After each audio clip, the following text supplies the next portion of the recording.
Hey, everybody. Happy Thanksgiving. Welcome to the show. Good to see you. Welcome to the stream. We'll be starting the radio show quite soon, but I wanted to wish you guys a happy Thanksgiving weekend to start with.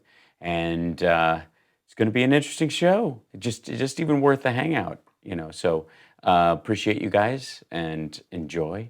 Join us in the chat room. Don't forget to like and subscribe. That always helps us immensely.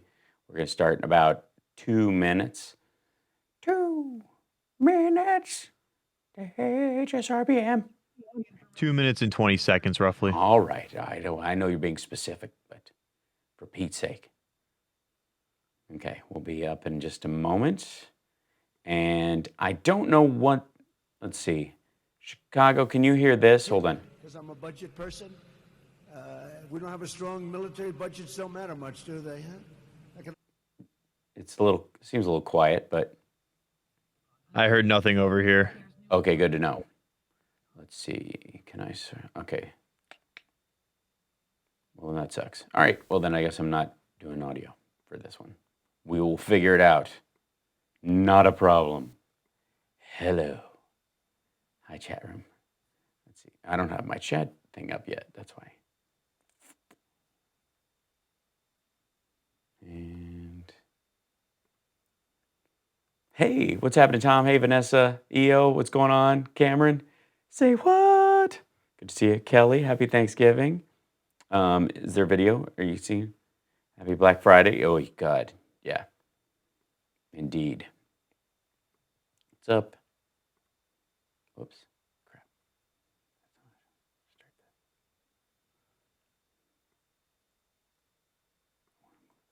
There we go. We're going live in 60.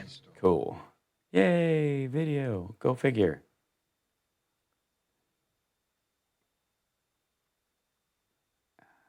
All right. Be up in just a moment. Now.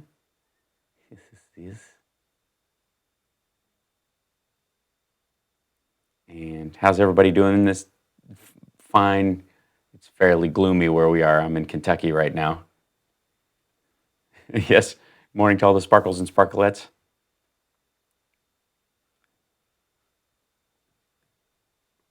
see. All right, let's try that. There you go. Live dashboarding it. Hey, everybody on Facebook. Hello, Twitch people. Good to see you. Periscope, Twitter folks, at Hal Sparks on Twitter, Hal Sparks fan page. Those of you guys that are on Facebook know that or whatever. Hi, Twitch folks. You guys probably aren't up this early. I have come here to chew bubblegum and kick ass.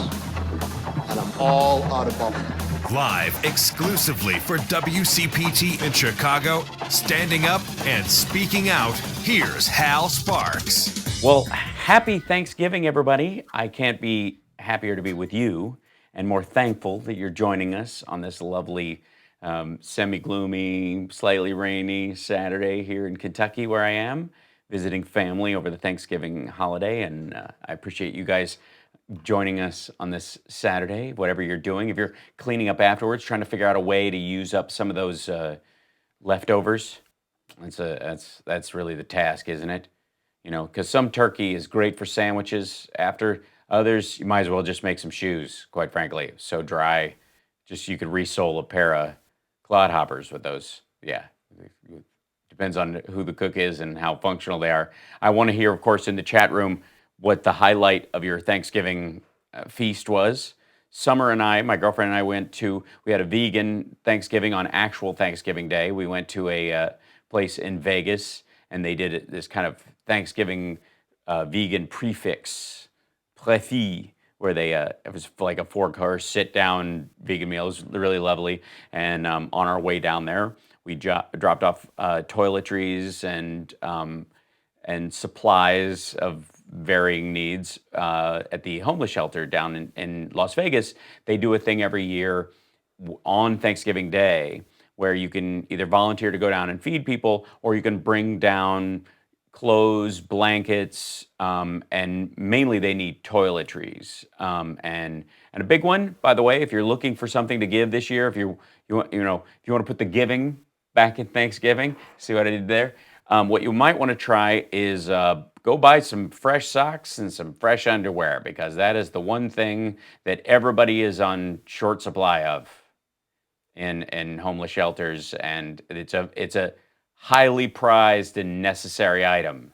Keeping your feet clean and dry when you live on the street is the highest order of difficulty. And so, socks and underwear, it's worth doing it. Just head on down to a one of these bulk stores, or go to Target or wherever they're having sales, and just scoop up a bunch of them and then just drop them off. Trust me, their faces will brighten right up. That's super important. So I recommend that. Remember, since it's Thanksgiving weekend, you've done the thanks part. You did that on Thursday. Now it's the giving part. We enter into the giving season. So you can dovetail it. I'm just saying, it's super helpful. And speaking of the gift that keeps on giving, we are going to get to enjoy over the next couple weeks sort of a lesson in what qualifies as an impeachment level charge. And we are also going to get into from the Judiciary Committee, we'll have this lesson provided to us, because they're going to be bringing in, mainly as part of their hearings, is not a hearing on evidence, because that's already been done. That investigation is for all practical purposes over. They have all the information they could possibly need. There is a fascinating aspect of this that I guess, as a lot of us looked at what was coming up as, over the last couple of weeks,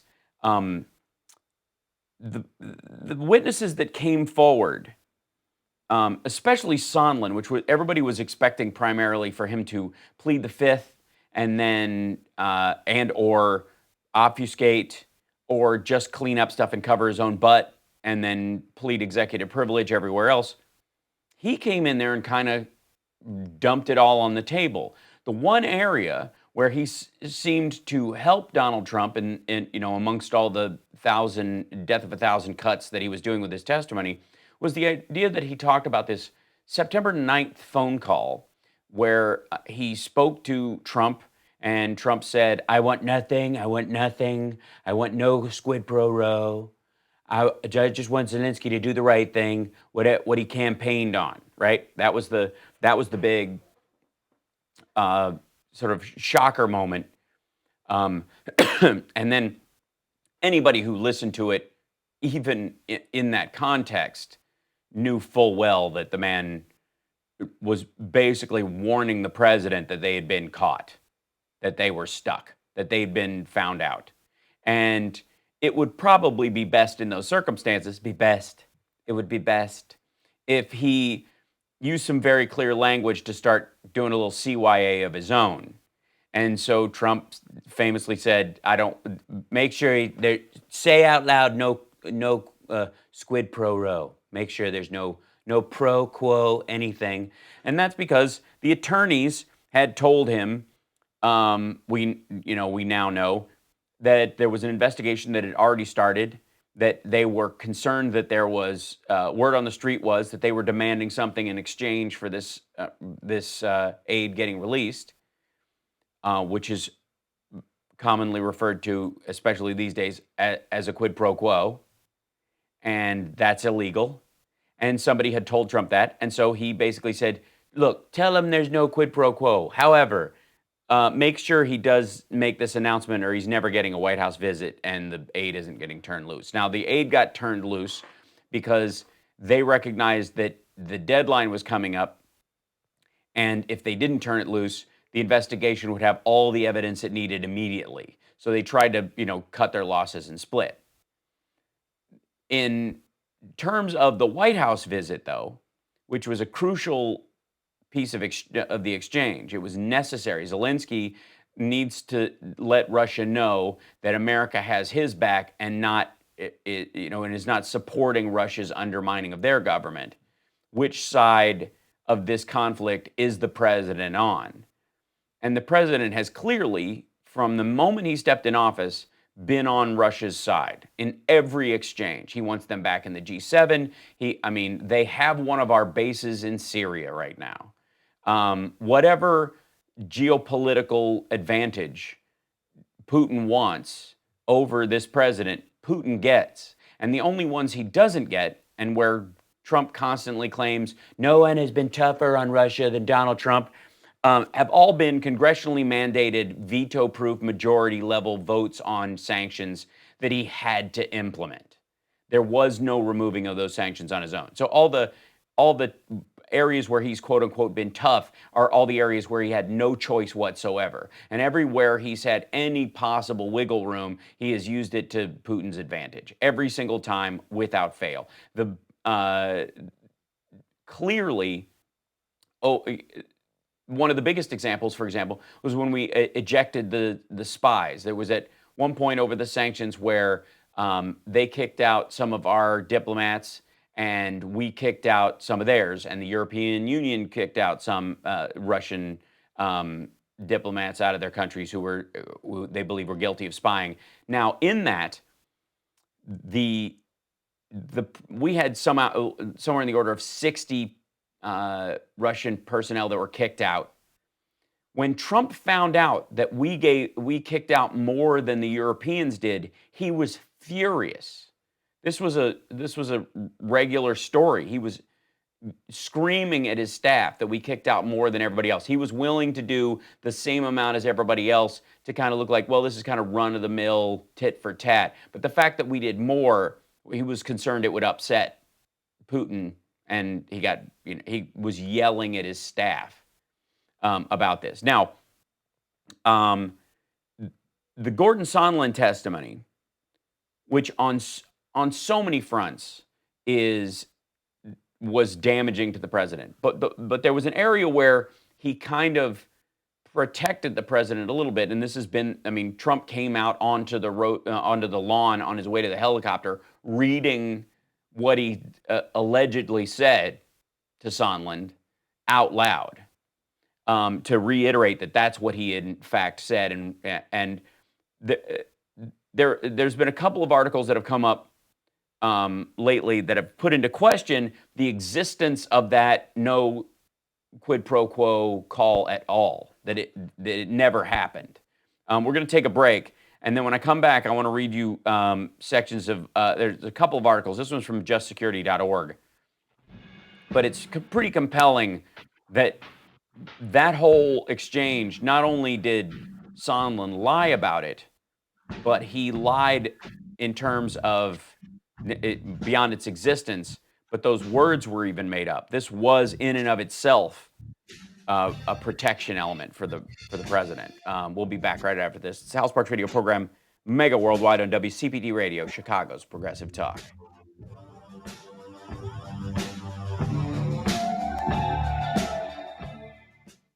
Cool.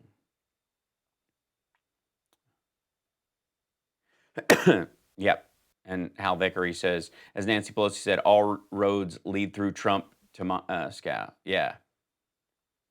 She actually said all roads with you lead to Putin directly, not even the country, which I think says something, because in terms of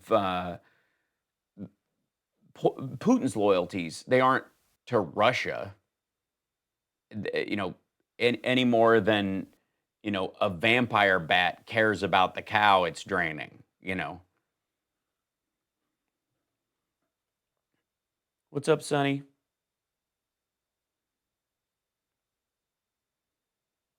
I did indeed have a happy Turkey Day, Brad. Thank you for asking. We are sort of in process of our second one today. Big family gathering at my dad's house. So everybody's upstairs cooking. We went and saw the dogs. One of my dad's retrievers that he uses for hunting fathered a litter of Labradors. So they've got golden and black labs, and they're gorgeous little puppies. So we went and took Camden to see them. And he, of course, was crying on his way back because he wanted one so bad. It was super sweet, super sweet. Is the volume low? It doesn't seem it in my ear. So I will check, though. Seems all right on my front everywhere.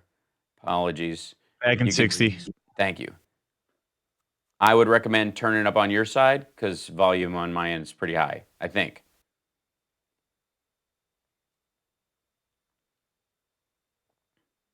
Hey, Rabbit Badger. Welcome back. Think we might declare war on Russia? No, we're not going to declare war on Russia. We're Warning, already in a... can determine your future. If this baby was born a couple miles away, his chances of dropping out of school skyrocket. Born 5 miles farther, his chances of experiencing violent crime rise. But just one town over, his chances at a healthier life improve. At the Y, our programs help all kids thrive, no matter where they're from. Support your local Y at ymca.net/for-a-better-us.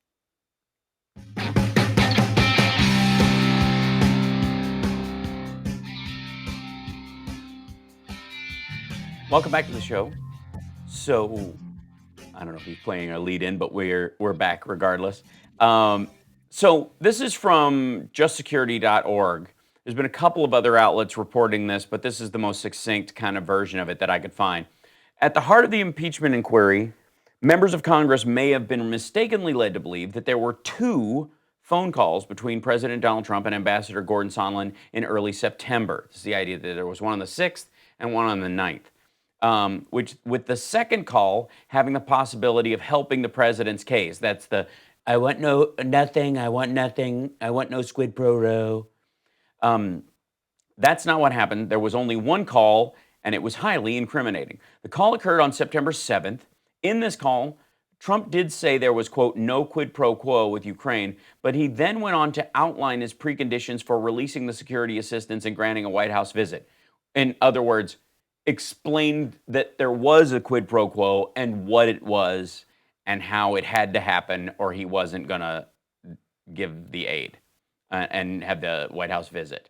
The call was so alarming that when John Bolton learned of it, he ordered his deputy, Tim Morrison, to immediately report it to the National Security Council lawyers. Sondland has testified there was a call on September 9th in which Trump said there was no quid pro quo, but that he wanted President Zelensky to, quote, to do the right thing.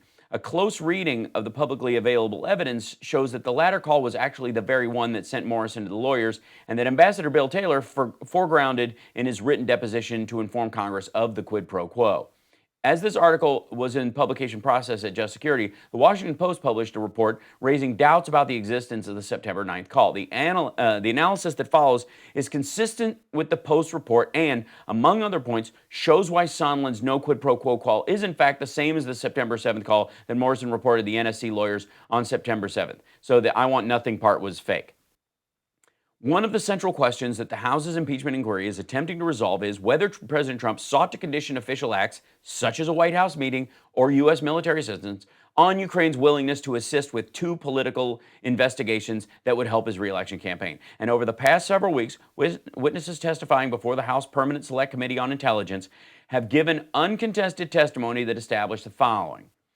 During a July 10th, 2019 meeting at the White House, the U.S. ambassador to the European Union told Ukrainian officials that there would be, quote, a prerequisite of investigations before any White House meeting would occur. During a July 25th phone call, President Trump asked President Zelensky for the favor of an investigation into Joe Biden and the false Russian-backed claims that it was the Ukraine that interfered in the 2016 election. Following a July 26th meeting between the ambassador to the EU, Sondland, and the Ukrainian officials, President Trump asked the ambassador, so Zelensky is going to do the investigation? To which the ambassador replied, he's going to do it. That was the phone call in the restaurant that Holmes overheard. Holmes?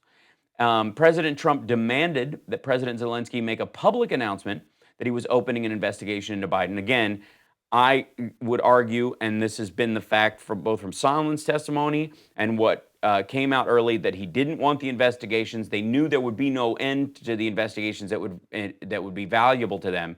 They didn't want him to just investigate and then let us know when you got the incriminating evidence, because there was none. So what they wanted was him to just make an announcement that they were doing this, so they can just scream about it back and forth and have Rudy run all over television explaining people that there was corruption where there wasn't any. And they would go, but they made an announcement. See, they're looking into it. They must think it's serious. Again, the Comey moment again.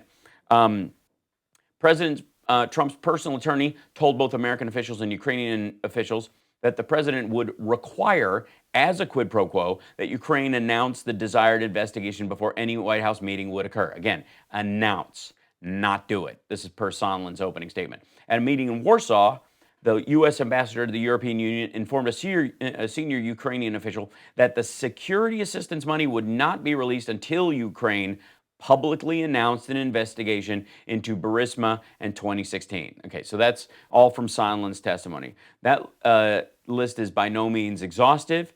So what then is there left for the impeachment inquiry to prove?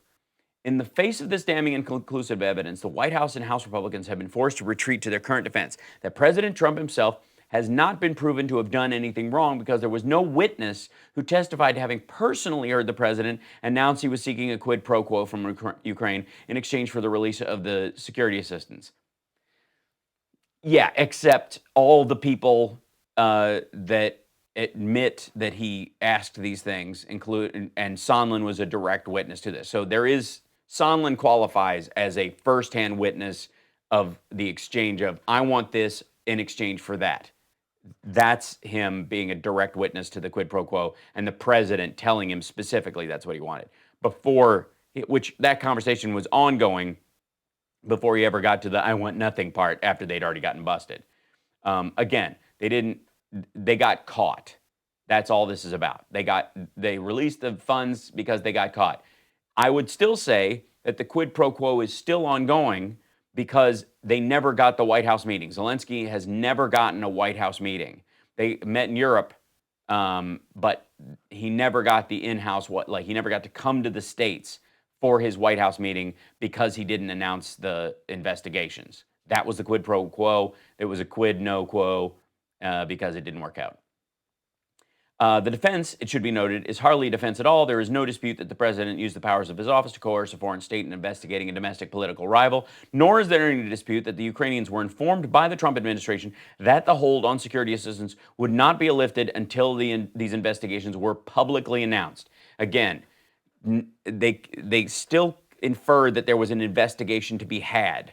I push back on that every single time because they never were interested in actual investigations. Rudy had been digging around over there for the better part of a year and was not able to dig anything up, even being friends with the prosecutors who were going after them in the first place, who got broomed out.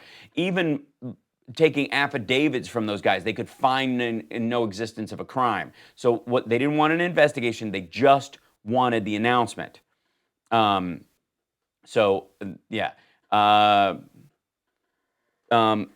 This is, let's see, where to pick up. However, to the extent that no witness testified to having personally heard Trump request a quid pro quo in regards to the security assistance, there are two reasons for this. First is that, with a single exception, every individual who interacted directly with President Trump refused to comply with the House subpoenas for their testimony. Now, that's the primary thing. It's like all these dudes, anybody who was around all this, Trump is blocking them from testifying. So the absurdity of them claiming that they're being transparent is moronic.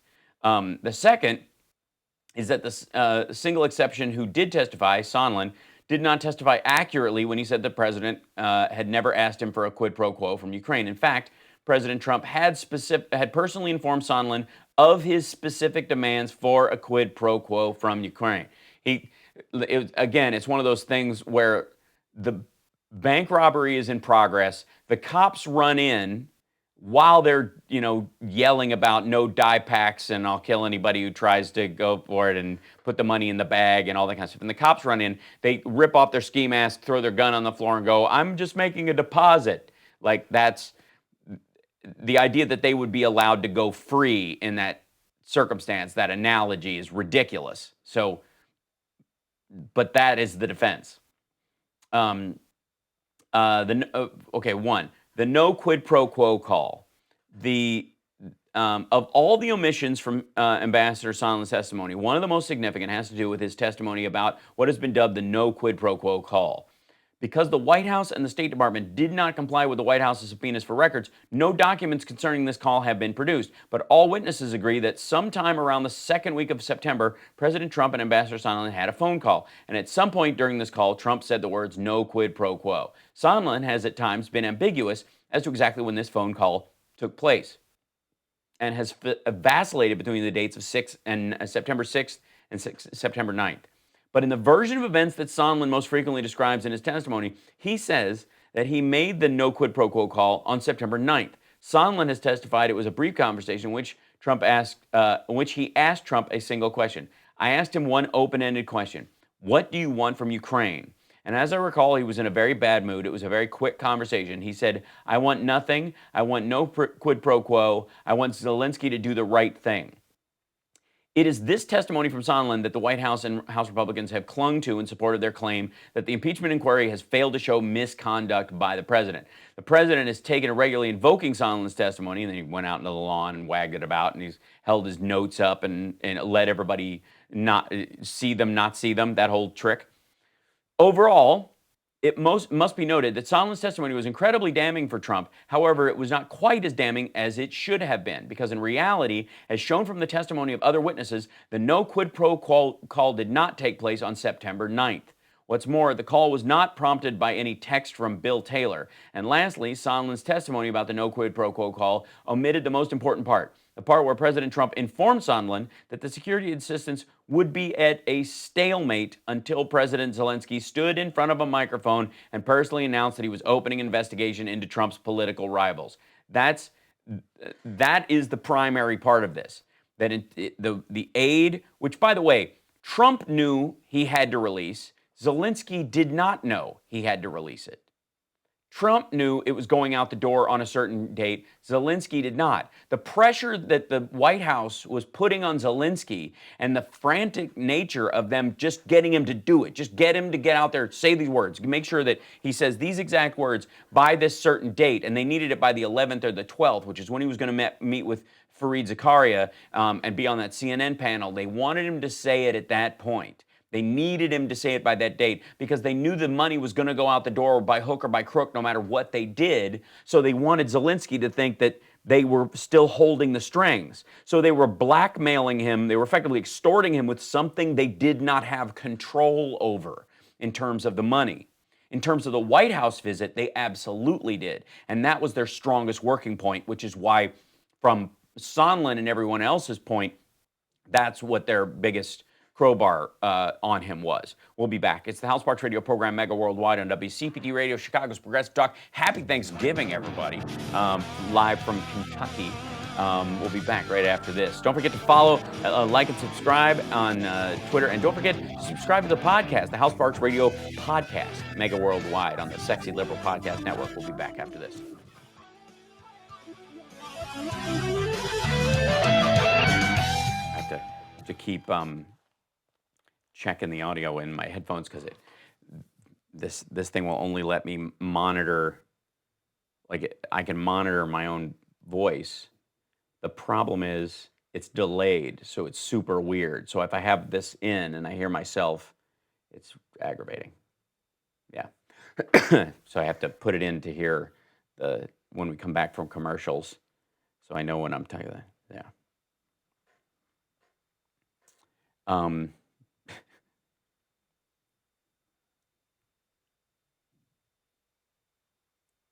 The big question to the man who keeps posing is, why is this guy working so hard to protect Jeff? I like Doris Davenport. She's lovely. I think that shows taste and breeding on your part. She's actually moving to a new time next week, 6 a.m. Oh, really? Is she? Yeah, I believe. Yeah, next week. Oh, is she going to go all the way up? Is she lengthening her show, or is she? She's doing a pre-recorded because she has a show on Sunday nights, and she says she has no weekend anymore. So. Oh wow! All right. So she's doing 6 to like. Is there going to be a show before us?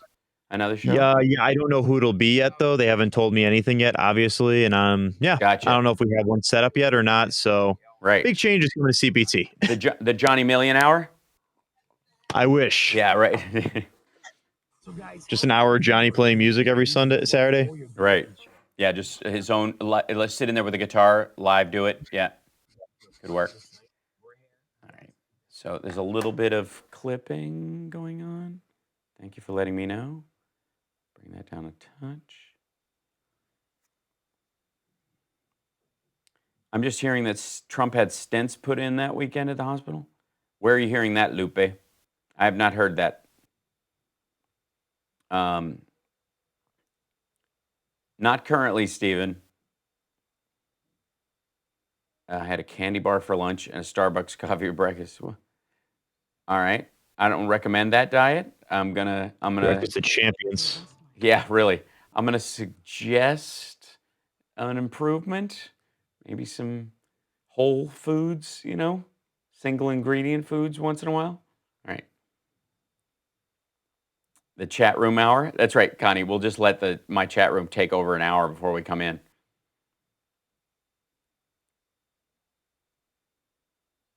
Okay.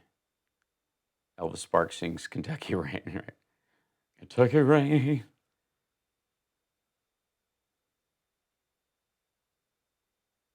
I used to interview people in a dating service using Betamax tapes. That's how I met my wife in '85. That's amazing.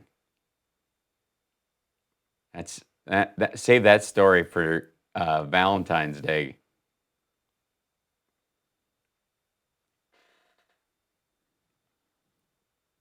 Stints, didn't you see that photo?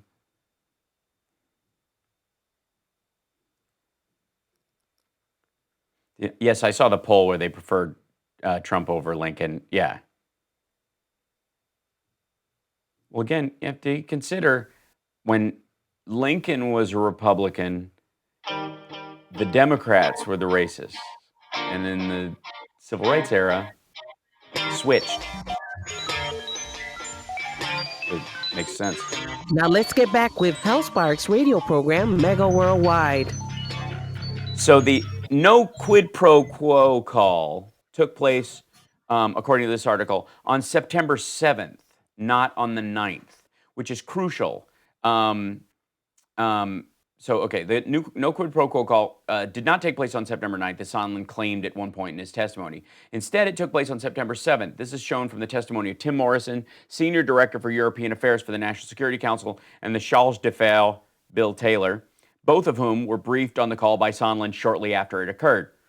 This detail is critically important, not because the precise date of the call is significant in and of itself, but because of what it shows about the true content of that call. The substance of the conversation that Morrison and Taylor described in their testimony and that Sondland omitted from his.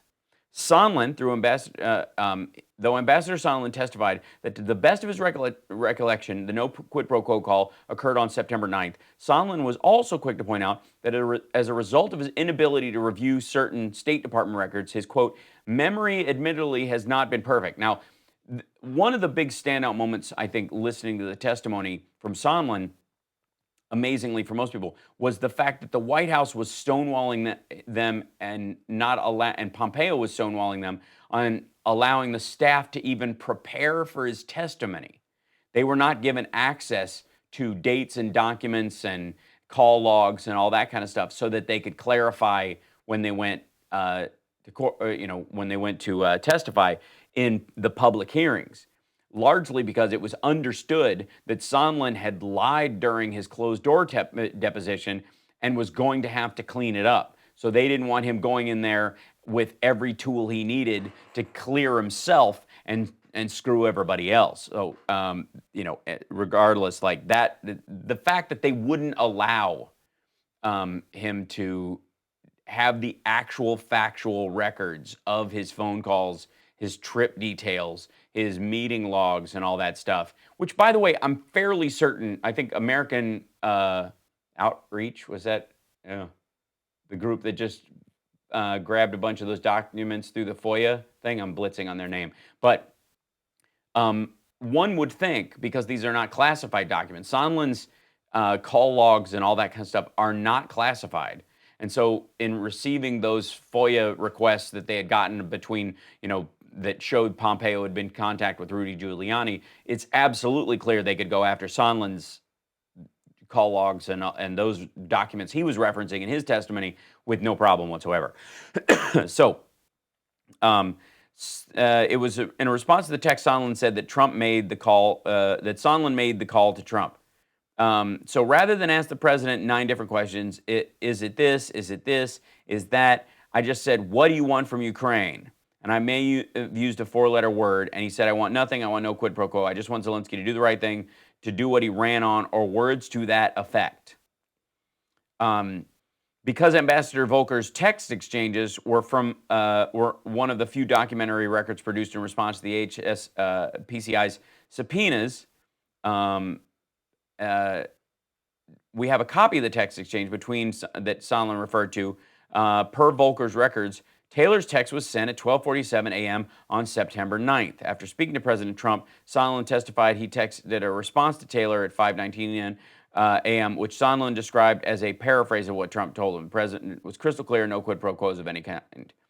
With these text records to support his account, Sondland's testimony that this call took place on September 9th went largely unchallenged during the hearings before the committee. But despite the text recordings, which seemingly corroborate Sondland's memory and provide him with precise evidence about when the call occurred, Sondland's testimony has had a curious uncertainty too. For instance, in Sondland's amendment to his closed-door testimony, he avoided identifying the precise date for the call altogether, instead giving a range of possible dates from 6th to the 7th to the 9th, and then noting that his lack of access to his phone records prevented him from identifying the date with more certainty. And in his public testimony, when asked to confirm that the call had indeed taken place on the 9th, Sondland repeatedly invoked his lack of access to records to explain his inability to state for sure. I may have even spoken to him on September 6th, but again, I just don't have all the records. And again, he deferred from providing a certain date. Now, you would think with those text messages available that he'd immediately go, no, the no quid pro quo call happened on the 9th. So Morrison had testified that the call was on in the phone call, he told me he had just gotten off the phone. The September 7th phone call, and this is after midnight, so that's why the 6th or whatever. He told me that he had just gotten off the phone with the president. I remember this because he actually made the comment that it was easier for him to get a hold of the president than to get a hold of me, which led me to respond, well, the president doesn't work for Ambassador Bolton. I do. To which Ambassador Sondland replied, does Ambassador Bolton know that? But that's why I have a vivid recollection of this, and he wanted to tell me that he had discussed with the president. He told me that there was no quid pro quo, but President Zelensky must announce the opening of the investigation, and he should want to do it. Which, sure, why not? Why wouldn't he want to do it? Important to note, this is the same no quid pro quo, but language that Sondland used. So this is on the 6th and 7th. Goldman's back and forth with him delves further into this. The clear part of this, though, is this is about when they knew there was an investigation and the day of that day that is the day they found out that the whistleblower was specifically looking for the quid pro quo conversation. So this part of it's going to be fascinating, I suppose, over the next this review period. The question is, will Mulvaney or any of these guys come in to testify, and will that ultimately be a distraction or an opportunity for them to sort of Lewandowski the whole thing?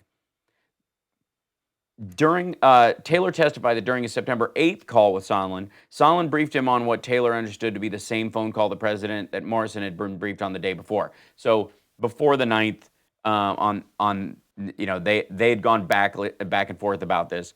The text message Taylor described that talked about this was on the 8th.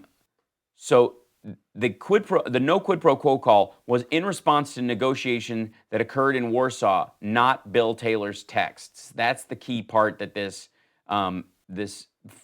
rigs on. In addition to Sondland giving incorrect testimony about the date of the no quid pro quo call, Sondland was also incorrect about what had prompted the call in the first place.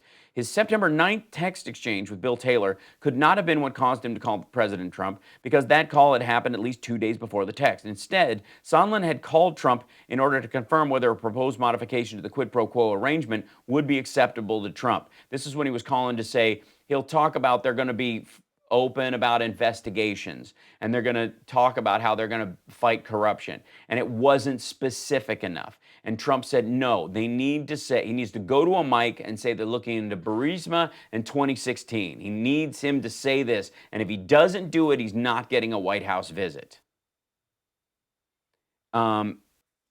This was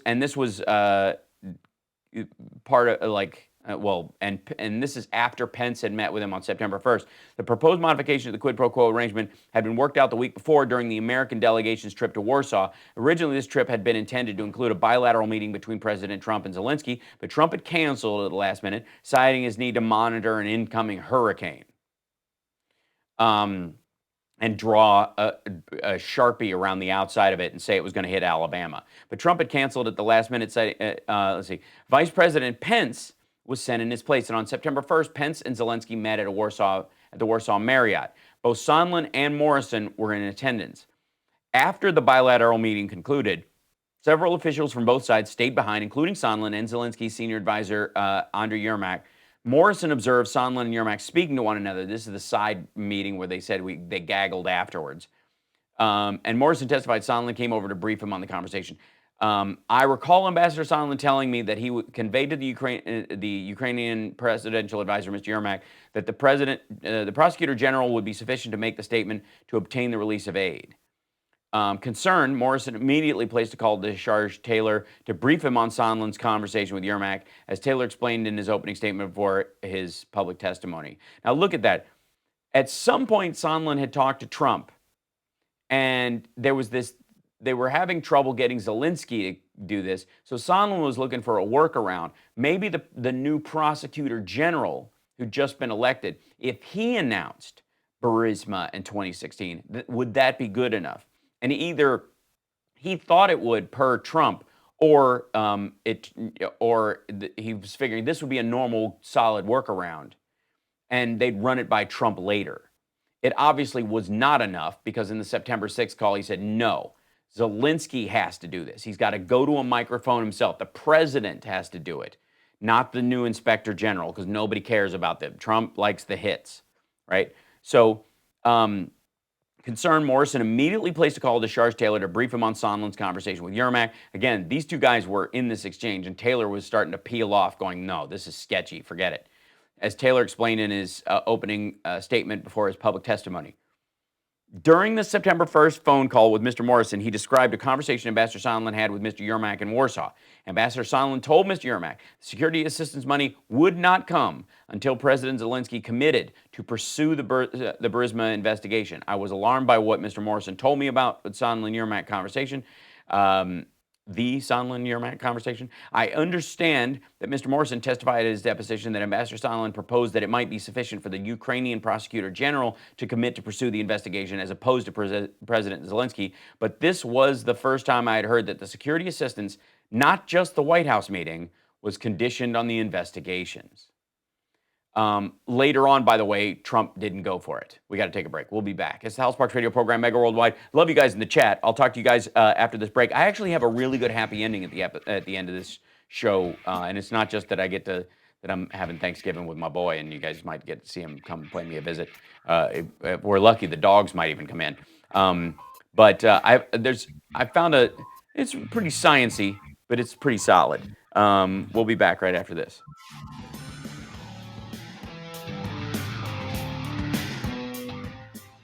Well, the nice thing, Rocky Mountain Mike, is subscribing to Disney Plus, Amazon Prime, and Hulu derivative. You can write it off because you spoof things for a living. Just letting you know how we got 2 calls. We got Ike on line 2, and this guy Peter said he's going to call the show in 20 minutes back. Okay. All right. Letting you know, he's like, as Peter, I don't want to go on yet, but I'll call you back in 20. I'm like, okay, thanks for letting me know. Top of the next hour, I'm guessing. He's trying to window himself in there. That's good. We can get Ike on this next chunk. Yeah, that'd be great. Because he tried to call into Steph's show, and he got on for a minute, but she ejects people like, bang. Like, she does not hang out. She's got 17 callers per minute.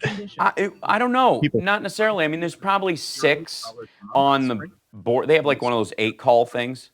And yeah, we got the same thing over here. Yeah, and they sit there for a little bit, and when she needs one, she'll go to them, whatever. But it's really just it's like a Whitman sampler. You just take a bite of the chocolate and put half of it back. It's funny. She's just a machine. She's been doing it so long. It's just how her system works, and it works for her. Yeah, they don't mind. They call back. I always feel like a jerk hanging up, but You're just too nice, Hal. I know. I've been Anytime told these that. callers tell me, mad things, I'm like, nah, man, Hal's just too nice. Can't even hang up on the trolls. That's right. Well, those I have to confess a certain amount of 60 joy seconds. in messing with them. I literally took one of your times you trolled and used it as a promo. You mess with a troll and use it as a promo for the show. Just how great it was. Oh, that's awesome.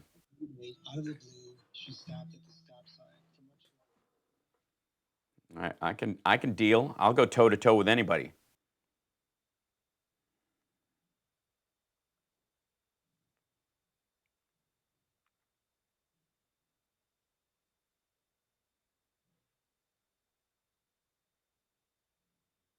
Okay, we're coming back in a couple seconds. Hi, chatter.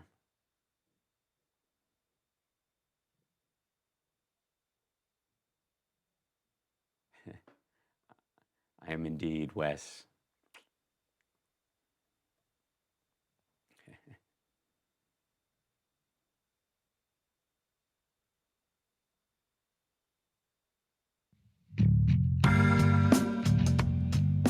This is Ron Calgo. And this is Robbie Earhart. And you're listening to the Hal Sparks radio program, Mega Worldwide.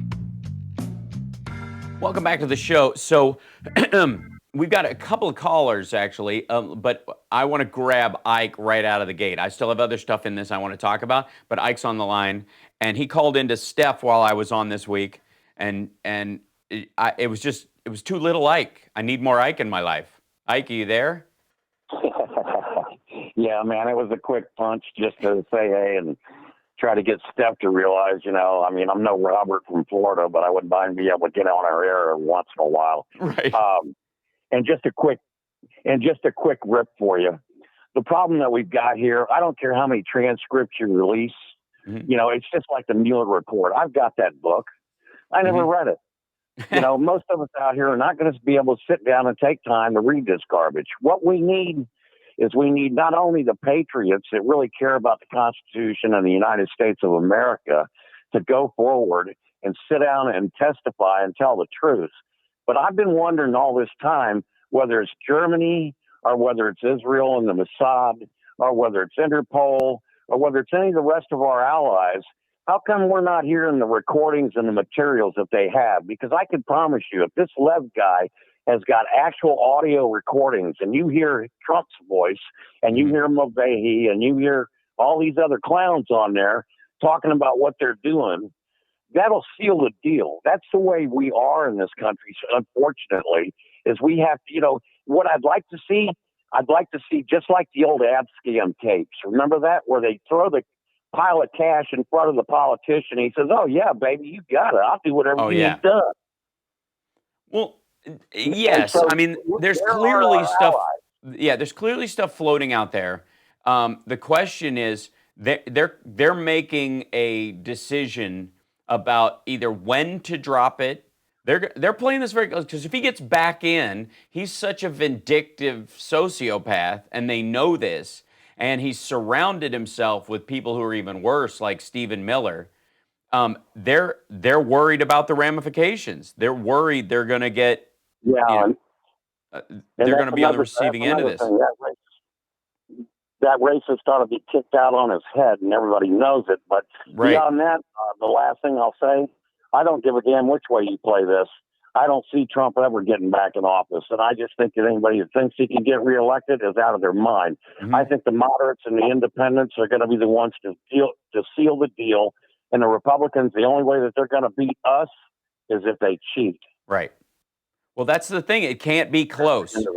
And if it's at all possible, they will cheat. I have no. Check your registration, people. That's right. Check your registration and get somebody registered. That's right.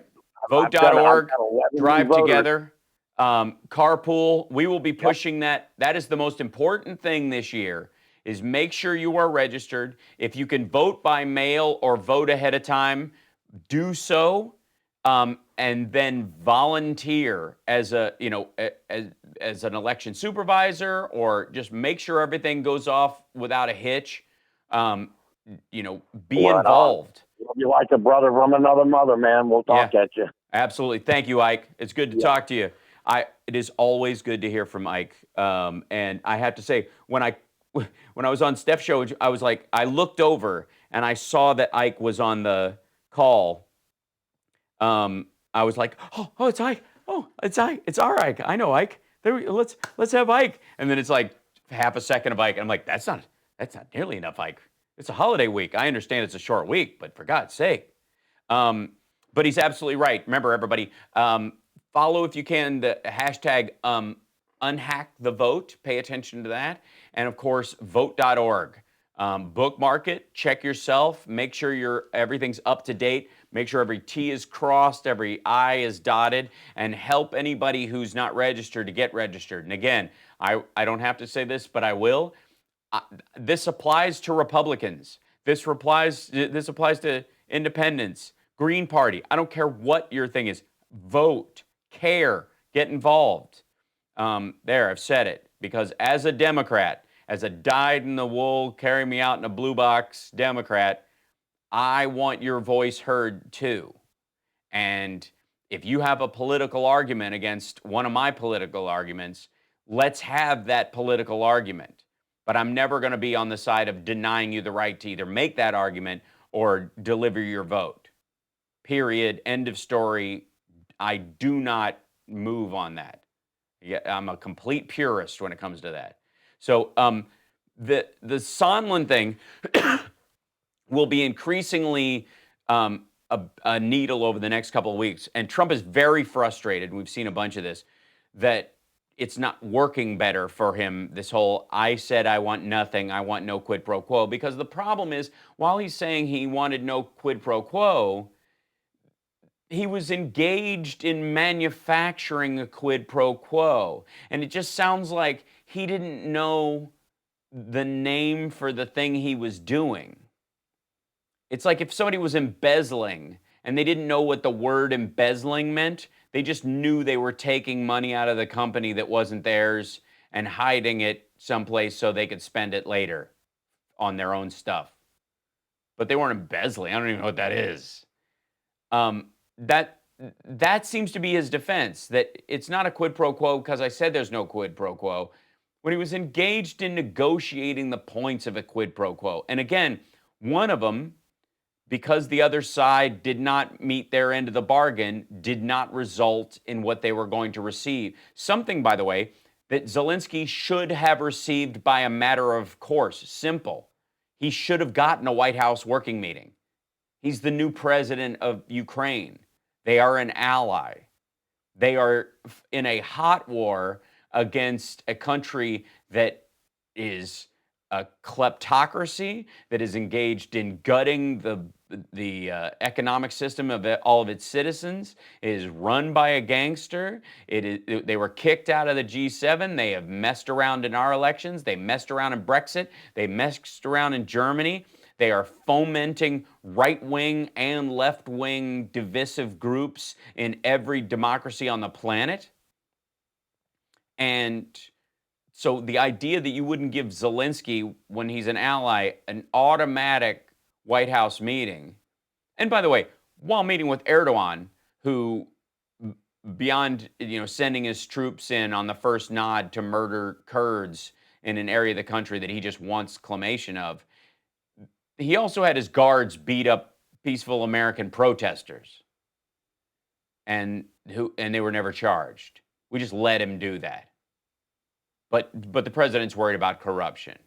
The Saudi royal family is constantly gutting their own economy, engaged in all kinds of corruption, not the least of which was luring a U.S. resident and a reporter for an American newspaper into an embassy in an allied NATO country and murdering him and cutting him into pieces.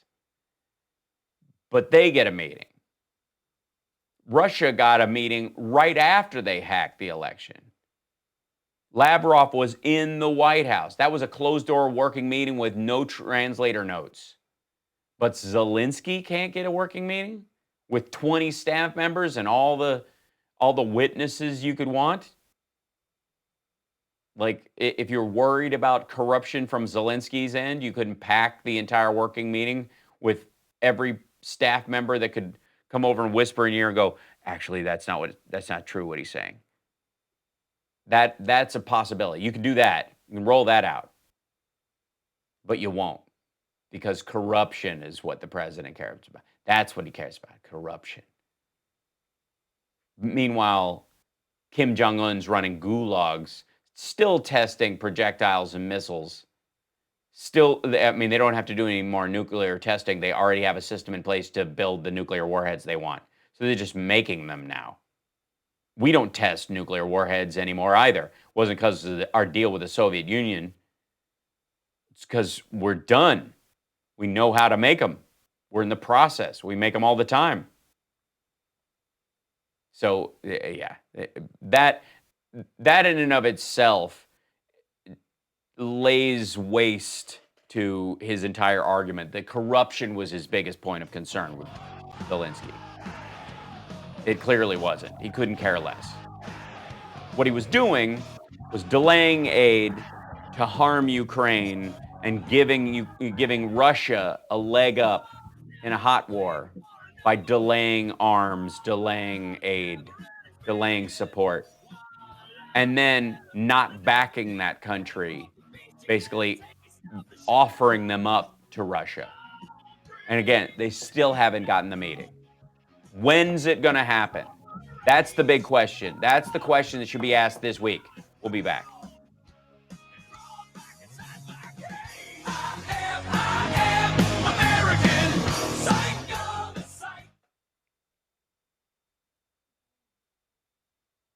Mm-hmm.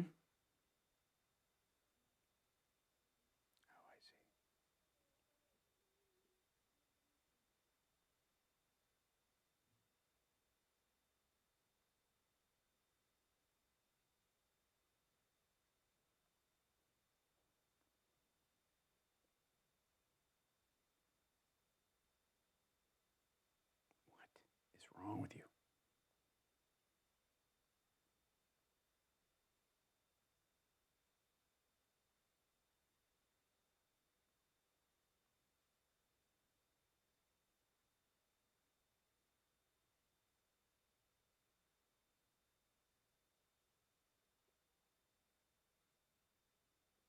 Rockin'. Okay. So, hi. Yeah, there's 270 people in our chat room. How are you? Happy Thanksgiving, everybody. Don't forget to like and subscribe to the channel. Click that like, hit the notification bell to remind you when we have videos. There are going to be more videos because we've just added, thanks to our patrons, and bless you guys. We've got a couple of new patrons that joined us this week. We had a couple of drop off. That's what happens. It's totally cool. Love you guys. Love your support. Thank you for supporting the show. Because of the other gear that was paid for by the patrons, I was able to use my own money to get a 360 camera, one of these guys, the Insta 360. So I've been filming with this little booger, and I got some fairly decent footage, and I'm going to be making some 360 videos just for the patrons to start with. You guys will get to see them first, including Camden looking at puppies today, which was pretty adorable, I have to say. And the way this, thank you, Jamie White, for your patronage. Absolutely. When,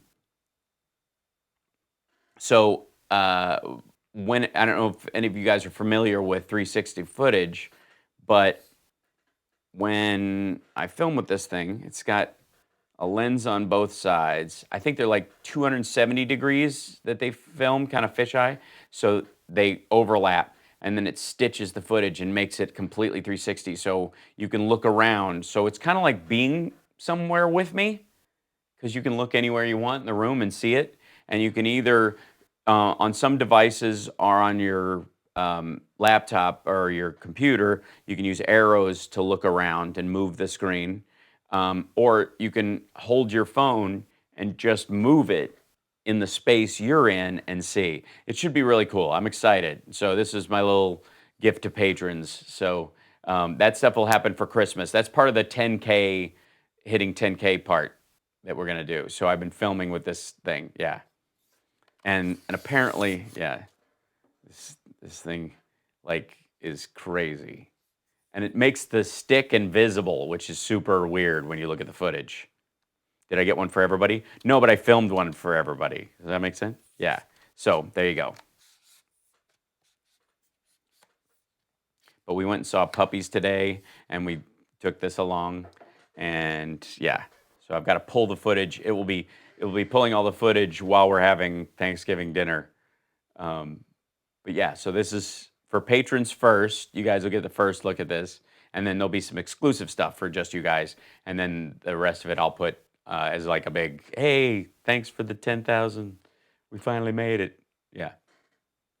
Now I have a second reason to wear VR glass, watching video on there. Yes, that's true.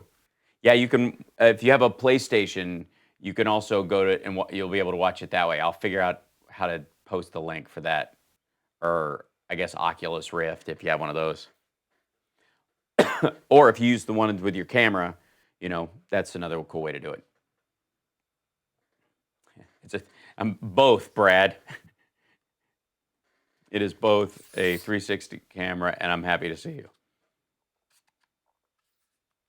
The wife of the...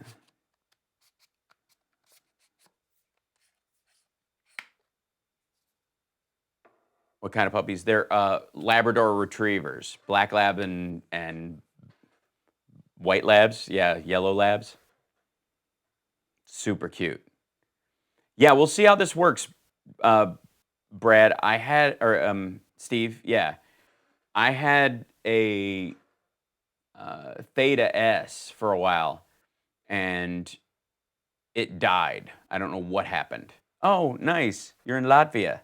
There was a kid who went to my school who's from Latvia, kid named Harry, and cool, nice enough kid. Worst skin of any kid in my entire high school. It was not happening. It was rough. It was rough. Felt bad for him. Largely a hygiene problem. I don't blame Lithuania or Latvia. So back in 60. Cool. I'm here and you're here. Just to make it art. Oh, thanks, Spicoli.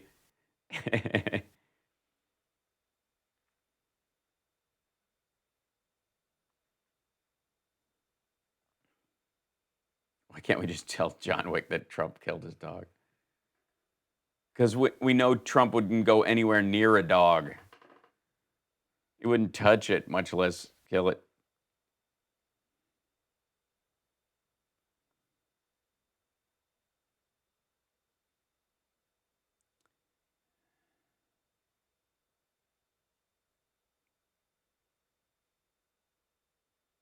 Something weird, too.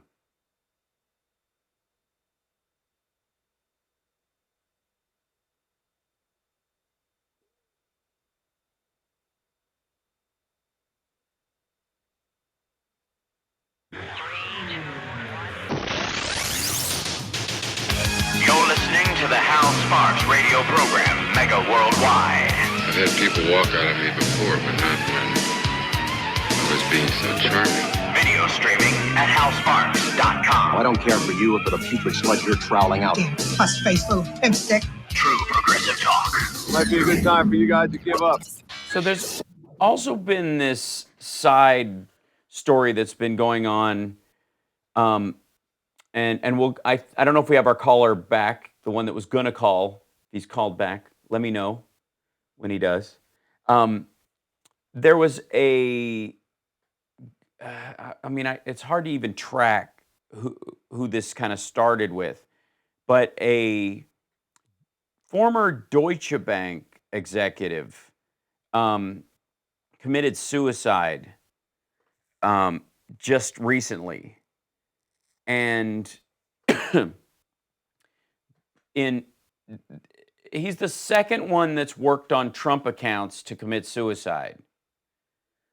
The first one was in 2014.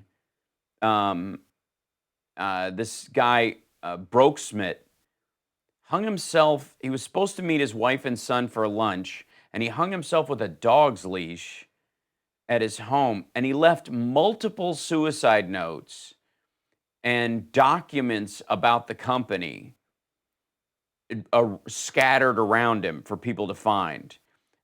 This is from Die Welt, the translated version of the article. Brooks Schmidt had hung himself in January 2014 and left behind several suicide notes, including one to the former CEO of Deutsche Bank, Anshu Jain. Scattered around were a number of internal papers of Deutsche Bank. The documents belong to a New York unit of the bank, the DBTCA. This DB entity had made available loans of several $100 million to Donald J. Trump and several family members of Trump, even though Trump had failed to repay Deutsche Bank some large loans. The DBTCA was also the focus of an investigation into a money laundering scheme.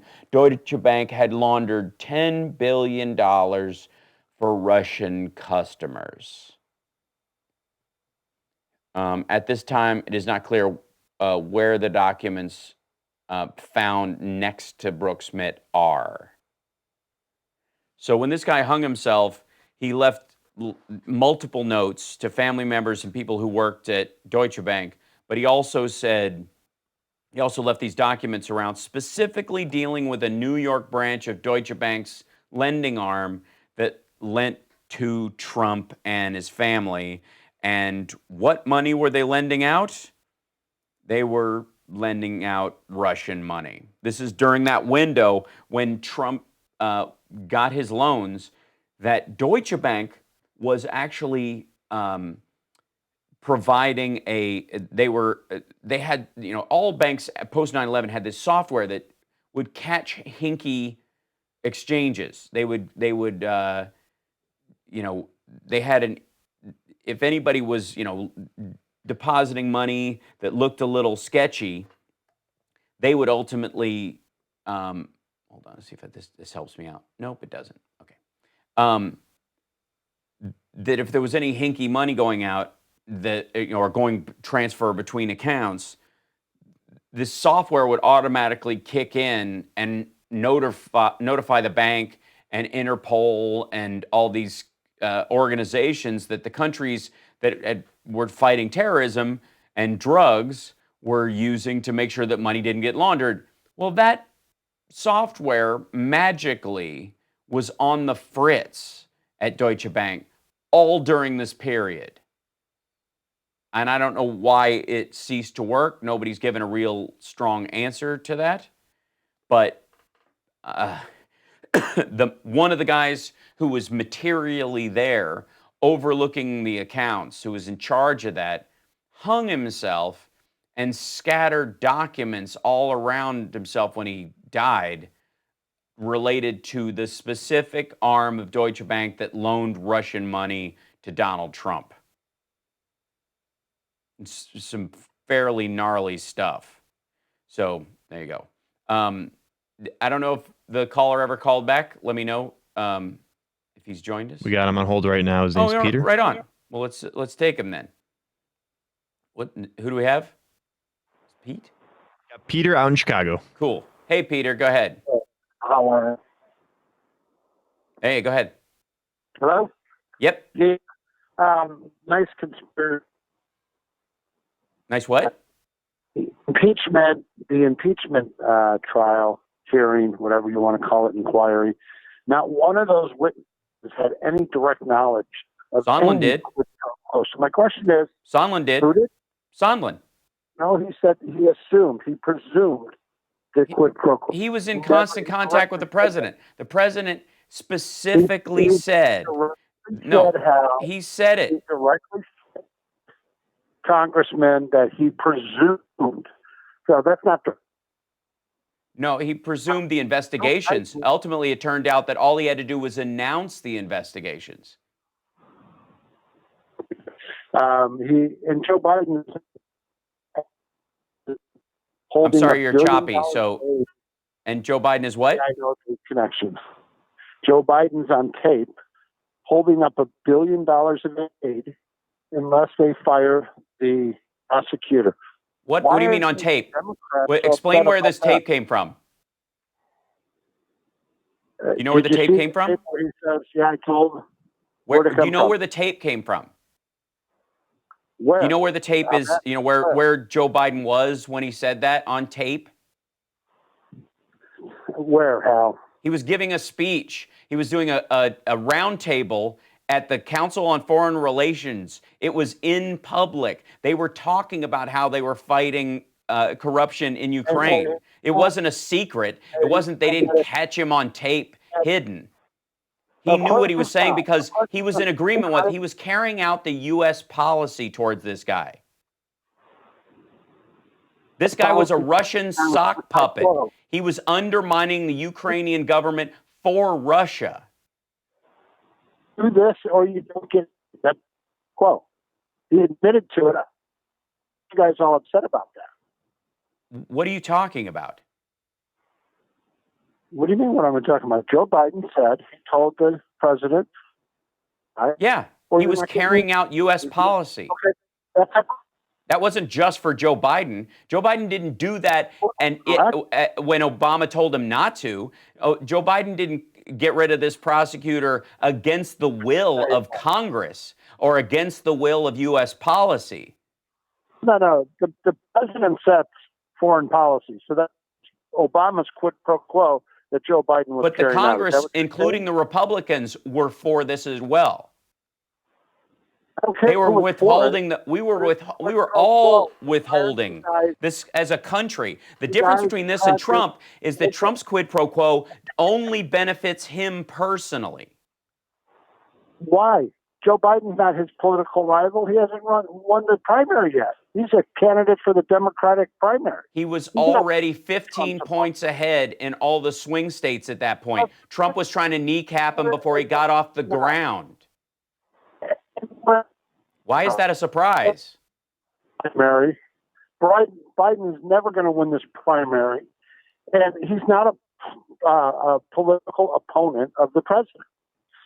So yes, he is.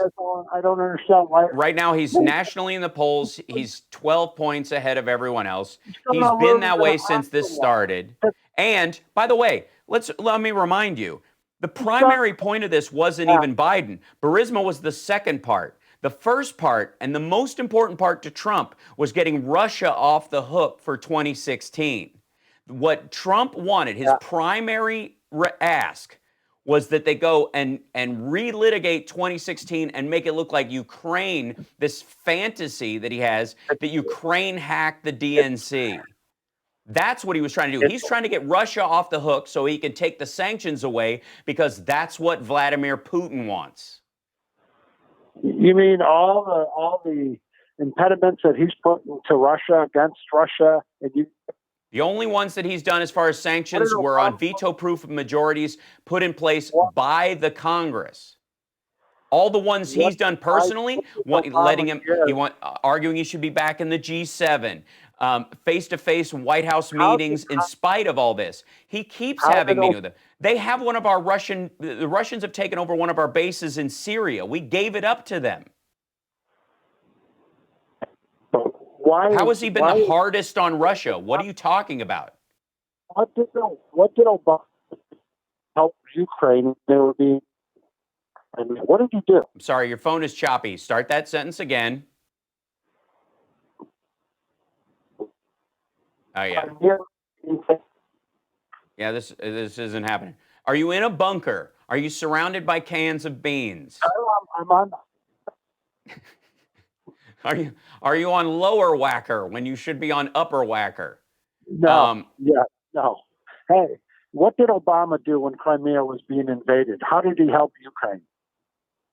Well, we were working with our NATO forces and giving non-lethal assistance at that point, largely because the people running Ukraine at that point were not our allies. Yanukovych, who was, by the way, being advised by Paul Manafort at that point, was put snipers in windows to shoot his own people who were protesting against this. His military forces, he was using to undermine his own country. We gave them non-military assistance and pushed for the other assistance to be predicated on certain people being removed because those people were in the pocket of Russia. The guy that you're talking about that Biden wanted removed, that you think he was caught on tape talking about, you know where he lives now? In Russia. You know where Yanukovych, the president, who was the president of Ukraine under Obama, lives? You know where he lives? He lives in Russia. Right. He lives in Russia under the protection Anyway, of Vladimir Putin. Hal, one more thing and I'll let you go. No. Answer that. Explain to me the difference between giving aid to Russia, and hold on. Give me, or let's go to Iraq. Is there a difference? Is there a difference? Listen to me. Listen to me. Let me finish what I'm saying. You'll get your chance.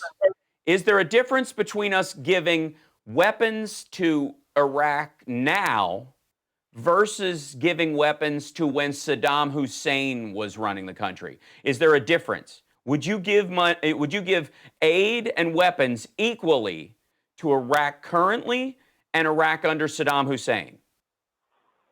Of course. Of course you would? No. Right. No.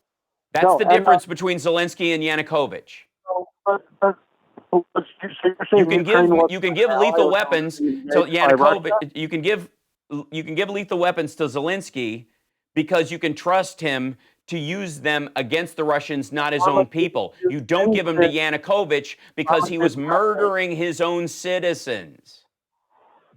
Okay, but Obama did nothing to help prevent Russia from taking over Crimea. That's a fact.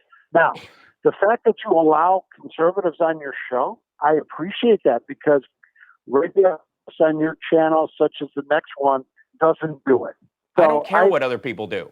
And I don't believe in castigating this media ghost in people's heads. I say what I say. I stand by what I say. What Obama did during that time was mitigate a circumstance between a country that had a leader that was sympathetic to Russia and a people that were under the thumb of that, and they were negotiating how to deal with that best. And what happened was they isolated the Russian forces to Crimea when they took that. They did not continue to push forward. Now, they have been continuing to push forward since that time. But until Yanukovych was gone, we as a country, Congress, Senate, the president, everyone, were not comfortable giving lethal aid to sock puppets that Russia had put in place in Ukraine that were killing their own people. For the same reason, we didn't give tanks and missiles to Saddam Hussein while our own forces were in the country. It would be madness. Okay. There's my last comment, and I'll let you. Okay. The Democrats would be better spent their time focusing on issues rather than on impeachment. All of them have. Wait a minute. All of them. All the Democrats running have policy positions on every single thing. They talk about them at every stump speech. They talk about them every time they go out. Their websites are coded in them. Nancy Pelosi has put forward 250 bills that are dead in the Senate, including election protection, which Mitch McConnell is stonewalling. Does that count?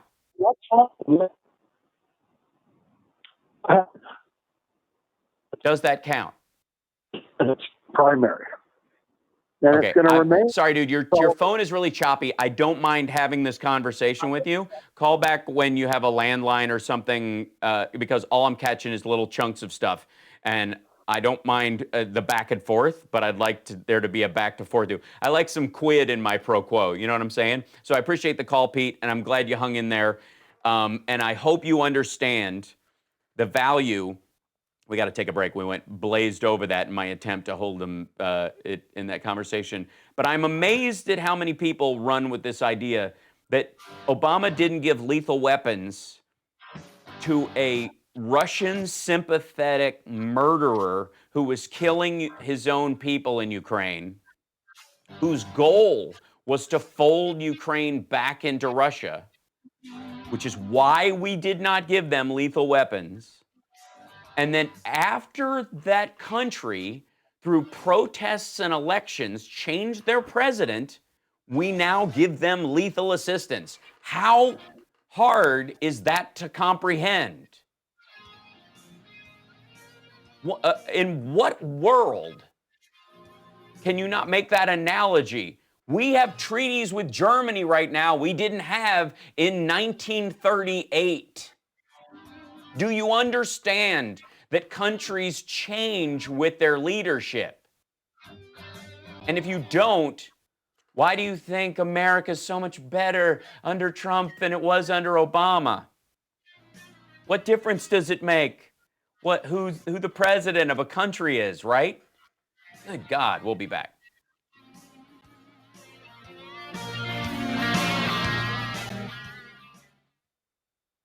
We have 3 people that called all because of Peter. just to buy him a phone. No, they think he's an idiot, basically. Yeah. Yeah, well, 2 though. Seriously, it was a bad connection. Yeah, that was rough. Yeah.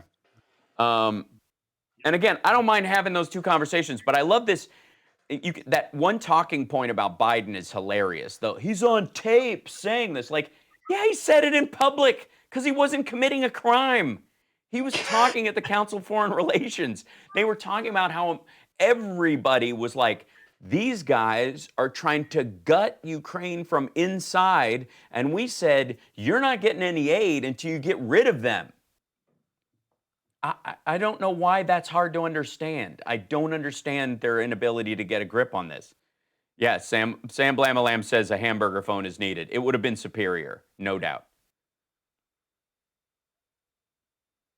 Right, that was my point, Integral Destiny. Just look at us, the USA, how different we are under Trump versus Obama. Like these people are like, what, America wasn't great under Obama?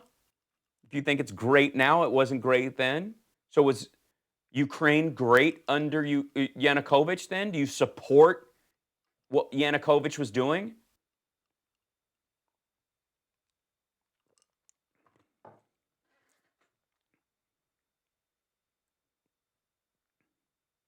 Back in 60.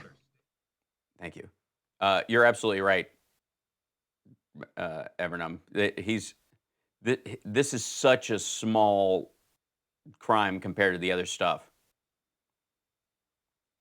Wasn't listening at all, accepts no actual facts. Money poisoning our journalism news system has allowed Trump to make the fake news narrative real, barely holding on to checks and balances. That's true. The call is coming from inside Giuliani's house. Yeah, it was a butt dial. That was the Giuliani butt dial. Excuse me.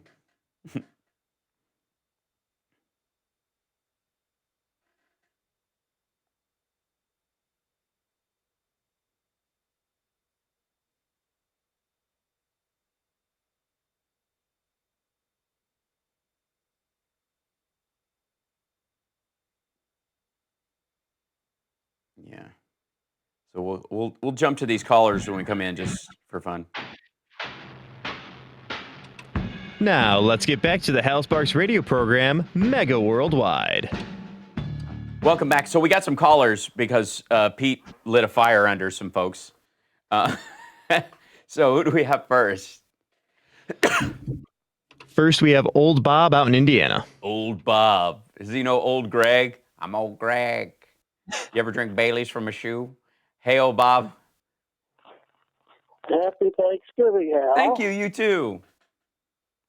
Well, I hope you had an exceptionally large audience tuned in just now, because in all the years I've been listening to WCPT, I have noticed that overall they have the most brilliant people on their programs I've ever heard. Oh, thanks. And you mean Pete? You mean the caller? Right. No. You're getting your points across, and the way you did it showed perhaps one of the best examples I've ever heard of how you carry on a conversation with a spoon. And I think it was absolutely brilliant. Oh, I appreciate that. Top, you couldn't go any higher, and keep it up, because it's keeping me alive. I don't know what for, except to beat every Republican I can in the next election. Yeah. Well, thank you, Bob. I appreciate that, and I'm glad you got what I was saying. You know, I feel like sometimes, you know, I do this as I'm on the road, dragging my equipment with me.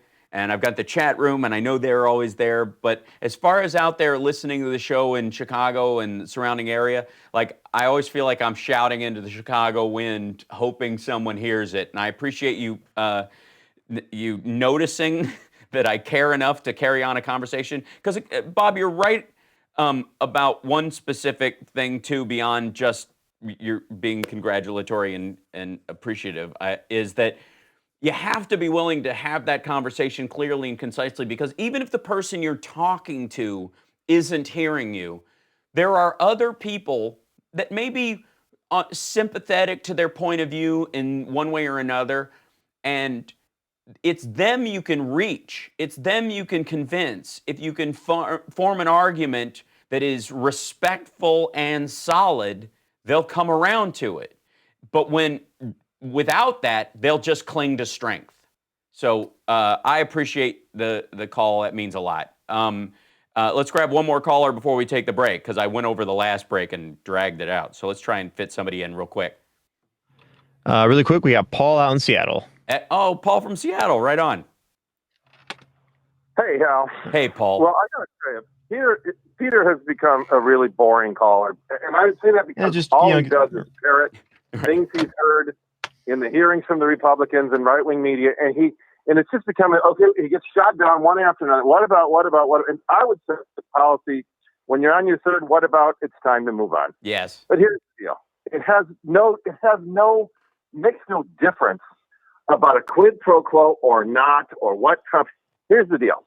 The Congressional Budget and Empowerment Act of 1974, signed by Richard Nixon just weeks before he resigned, and just after he lost this case in the Supreme Court, requires the president to spend all of the money Congress allocates. Right. And if he doesn't dispense the money, he's required by law to tell Congress why. Yep. And that he is. And so when they talk about Joe Biden was caught on tape, he wasn't caught. He was out expressing U.S. policy, which the Republican Congress knew all about. Yes. He said, you're not getting the money, and we've already let the Congress know that. And these are the issues. And not only that, our allies and the International Monetary Fund, which withheld $48 billion, it's 50 times what the Obama administration was holding. Everybody in the world, and Shokin he didn't get Shokin fired. The Ukrainian parliament impeached Shokin, and he resigned before they actually removed him from office. So it's all false. The other thing about Obama, other than your points about why would Obama give him arms, the blankets and liquids for the sick that the Obamas they're portraying as, that the Obamas say, that was allocated by the Republican Congress. That's right. That's what they said you can do. So all of this nonsense about it's just repeating of stuff. It's just so ridiculous. I love that. I mean, the fact that they think that it was a conspiratorial catch that they caught Biden on tape, literally. And Trump says this like they got Biden on tape saying this, as if the tape is the surprise part. Like he was articulating U.S. policy, and he was doing it well. Since they didn't play that on Fox News at the time, it looks good for a gotcha tape. And he was saying no. And then I think the other person in Ukraine said, you're not the president. And Biden laughed and said, call him. Yeah. Because everybody in the administration and the Congress knows you're not getting the money right now until these issues are addressed. Biden was just the messenger for it. Right. Oh, God. Yeah, go ahead. One more thing, Hal. I wanted. Did I hear this? Hunter Biden got onto the board of Burisma, I believe, because he formed a venture capital group that invested in Burisma. That's and I think that's exactly right. A common way of getting on the board of directors of almost anywhere. That's how it's done, people. It is the exact same thing as being an executive producer of a movie. Most of the time, an executive producer of a movie has no actual material say in the movie other than financing it. They arranged for the money. On occasion, that person will get into it because the director's screwing things up and they're like, wait, you're spending my money, I want to be here. So they effectively, the executive producers sit on the board, but none of them are qualified to make a movie. There are no directors or even real producers, you can argue. Certainly no one who went to acting school on a board. They're the people who arranged the money for the project to get made. The same thing applies to Burisma and the venture capital situation with Hunter Biden. They arranged with those two other guys for money to be invested in this. Now that things are stabilizing, and this might look like a genuine enterprise as they broom out the corrupt people and start getting it on a regular footing as this country grows, they went out and went, it's safe to invest money in this. And they get board positions so they can make sure that's true. This happens all the time. There was an article in week about Hunter Biden was hired not only to sit on the board, he worked as a lawyer, and they say, oh, he doesn't know anything about energy. He was a lawyer, didn't have to know all about oil and gas. But the idea was how much money he made. He worked through Boyce Schiller Law Firm in D.C., which is super high profile, and getting $600,000. These guys at that law firm make $6 million a year, not $600,000 a year. And so, I'll go to the somebody please roll out some blueprints in front of Donald Trump and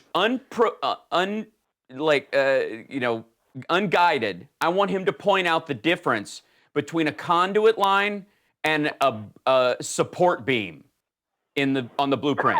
Yeah. Please, somebody roll it out in front of him and go, show us where the air ducts are in this.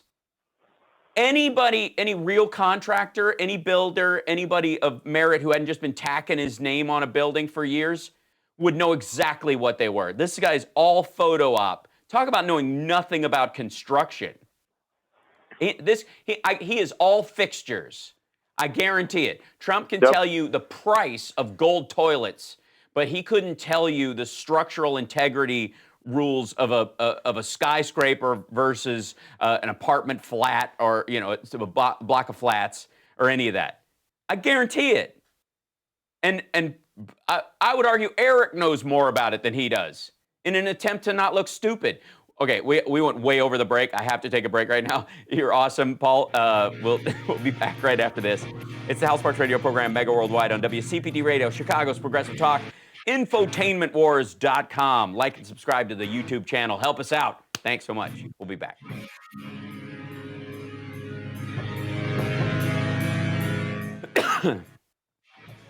Had to get one cough in at the tail end.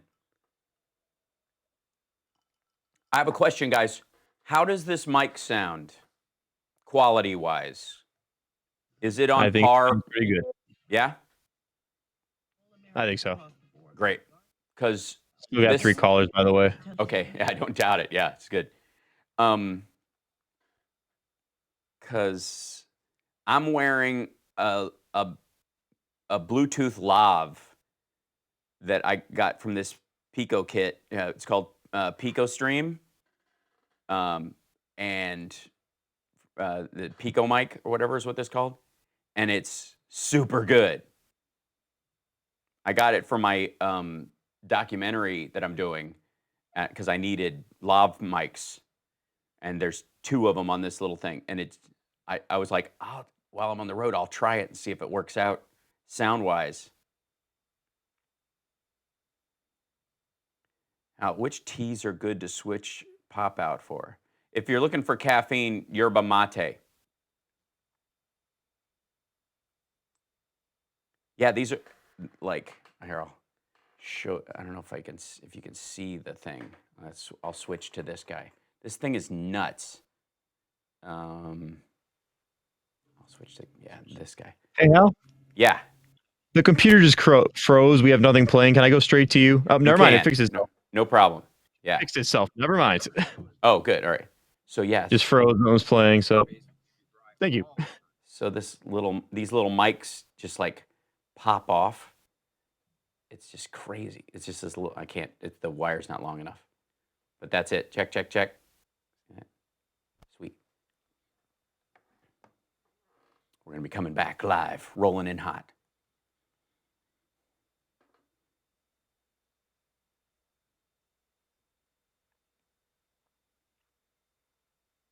Okay, we're coming back in a minute.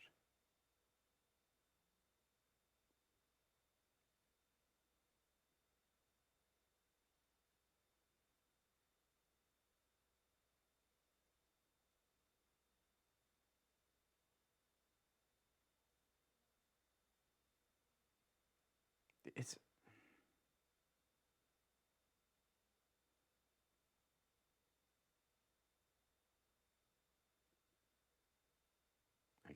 it always makes me nervous when we're coming back. If I don't hear music or I don't know he's there, I have to check the connection. Oh, you still got like minute 15. Oh, great. Okay. Shoo. I was just going to go back to use the computer froze right after the first commercial. Right. I'm like, we Okay. got no sound. No. Yeah, you're fine. Okay. Hey, Nat. We're in the bud. 60. Excellent. I have to find this article for the happy ending that I called up earlier.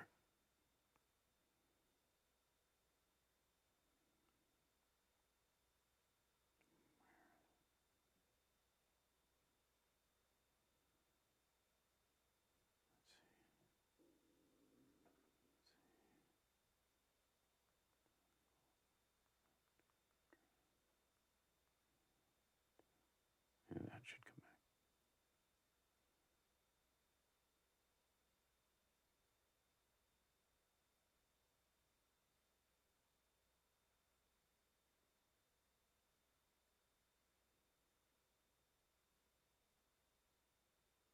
Whoa.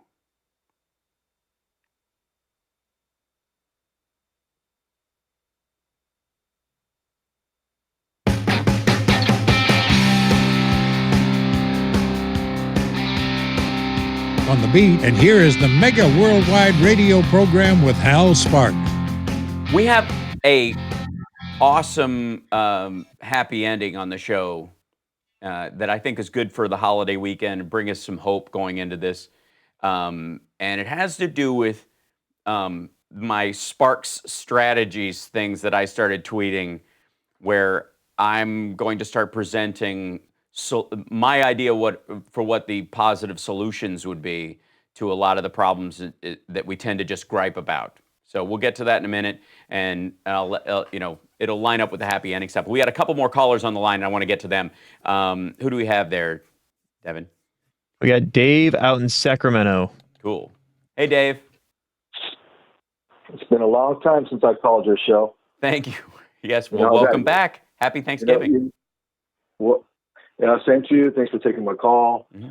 All right. So I hate to say it, and I don't want to sound too pretentious, and I won't sound a little bit abrasive, but you get some stupid callers on your show, and it's a waste of time. Not like the Family Matters show. I'm sure you know who the Family Matters show. They just cut them off because they know that they don't want to listen to BS. Right. And why talk to stupidity? Why talk to stupidity when they're going to bring you down to their level as stupid as they are? So I don't waste my time and I don't waste my breath. Okay. Second of all, Bloomberg, as far as I'm concerned, is the biggest loser ever. They say when you have a lot of money, the more famous you become. Why in the hell? Why don't somebody ask him, if you become president, can we see your taxes? And how much will you pay for the rich if you want to go after the rich? Will you pay more? Mm-hmm. Nobody's ever asked him that. And you know something? Why in the hell would you have a rich guy who's in the office now and vote for another rich guy who's going to be in office who's running for president? That is the biggest joke ever. Mm-hmm. So the thing about it, what I'm trying to say is this. If I'm going to vote for him, to be honest with you, I hate all of them. I like Bernie, but he's not going to win. We know that. Right. I like the mayor, who's the gay mayor. I mean, the gay mayor, really Pete Buttigieg. Yeah. He is very intelligent, very articulate. He's like another Obama, but more of a an early age person. A white gay vet version of Obama. Sure. Right. Yep. So, and then you got Biden. I hate to tell you, he's high in the polls, but you know, the last thing you want him to be sick, and then as he gets older, people like somebody like Barack Obama, who was a young age person who had a lot of spunk in him. He was very classy. That's the kind of guy that I would want, or female, or Elizabeth. Remember Elizabeth? I would vote for her. I think Elizabeth is great. Right. She would be an awesome female president. Right. Her or Buttigieg or whatever her name, her and him would be my only two people that would vote for one or the other. But as far as the other one, the hell with them, as far as I'm concerned, because they don't stand a chance. And if Biden wins, I'll be totally shocked. But as far as I'm concerned, he don't stand a chance. He don't stand a chance against Trump. Maybe Buttigieg does, or maybe the female, what's her name, Elizabeth. You Warren. know, Yeah.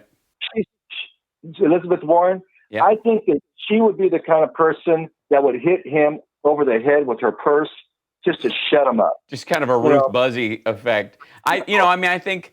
So you don't think Kamala Harris has the same strength in up against Trump in that regard, as a former prosecutor, AG of California?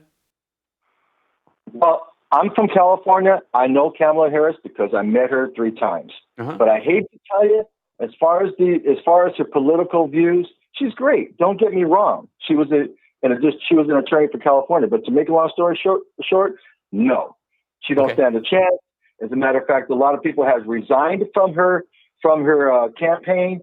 You know, I hate to say it, she don't stand a chance at all. She's not going to win. Well, so your primary choices are Elizabeth Warren and Pete Buttigieg right now, and that'd be a good headlining ticket for you. Be an awesome ticket. Imagine Elizabeth Warren and Buttigieg as the vice president. Wouldn't that be an awesome ticket? Yeah. It would be the best ticket in the world. Yeah, 2 Wouldn't that be solid great? people, Well, and she might give him the. She might shore up his. He might shore up her foreign policy and military credentials, being that he was a vet and that he's kind of a national security realist, I suppose. Comparatively, that could be a good support point for him. Yeah. Well, those are all. We will see how it plays out. No question. All right. I appreciate you calling in after all this time or whatever, but and thanks for the check-in. Insofar as your point about not talking to those people, I still stand by my point that oftentimes when those people call in and I'm talking to them, I'm not talking to them specifically. I'm talking past them to anybody who might hold some sympathies in that area, but aren't as far gone as that person. And I show that I'm able to articulate my position well and respectfully. And that has to count for something in a democracy. And that matters enough to me from a character standpoint to look past that. I don't worry that they're going to drag me down into stupid. But I appreciate the concern about this, and I'm glad it motivated you to call, and it was great to hear from you again. I think we got time for. No, we don't. We got to take a break, and then we'll take the caller on the other side of this because we're right at the quarter, and I'm trying to realign myself. We'll be back right after this. It's the Hal Sparks Radio program, Mega Worldwide on WCPT Radio, Chicago's Progressive Talk.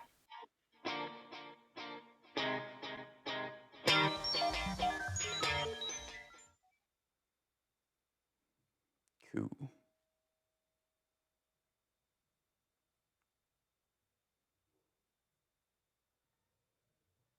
Oh, the family's starting to arrive. You can hear the doorbell. And chat room, I feel like I'm neglecting you today. Big hugs. Happy Thanksgiving. Hope you had a great Black Friday and you're going to have a great Cyber Monday.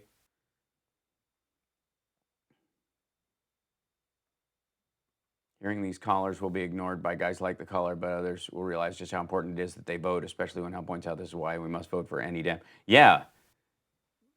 I mean, you cannot pretend that that's not the opposition and don't listen to it. Everybody needs to read Sun Tzu's The Art of War.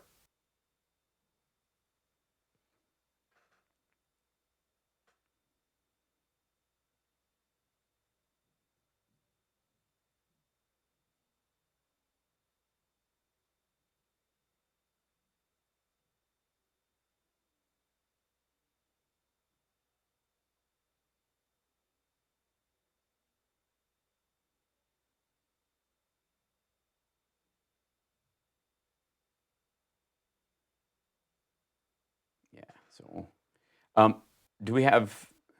I think we can take 2 more callers when we come back, Devin. Do we have?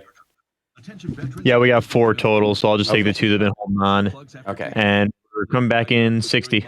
Excellent.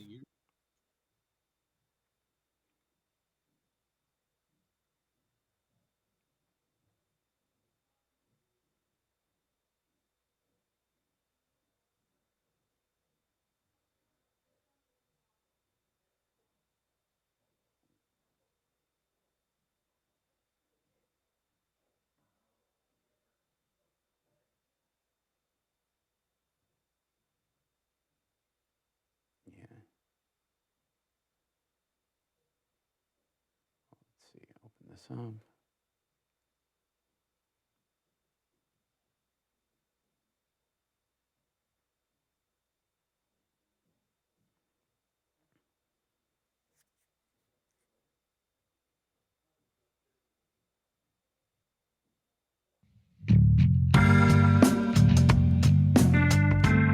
Welcome back to the Hal Sparks radio program, Mega Worldwide. It's now time for the happy ending. Yay! Welcome back. We've got a bunch of callers still on the line. I want to get at least a couple of them before the end of the show. So who do we have first, Evan? Next, we have Bill out in Naperville. Excellent. Hey, Bill. Hey, you rock. You rock. Oh, thank you, brother. Okay, so yeah, I'm kind of a student of AM talk political radio for about 30 years. Okay. And I would ask you sometime, buy a really good AM, even though it's old technology, receiver like a Sea Crane, and at nighttime, scan across the stations and trying to find something that it takes sports out of the equation. But even the sports, you're going to find those are right-wing shows. Yep. And even the shows that call themselves religious, they're pushing right-wing politics, No question. So really, WCPT, it's an island in this ocean of insanity. Yeah.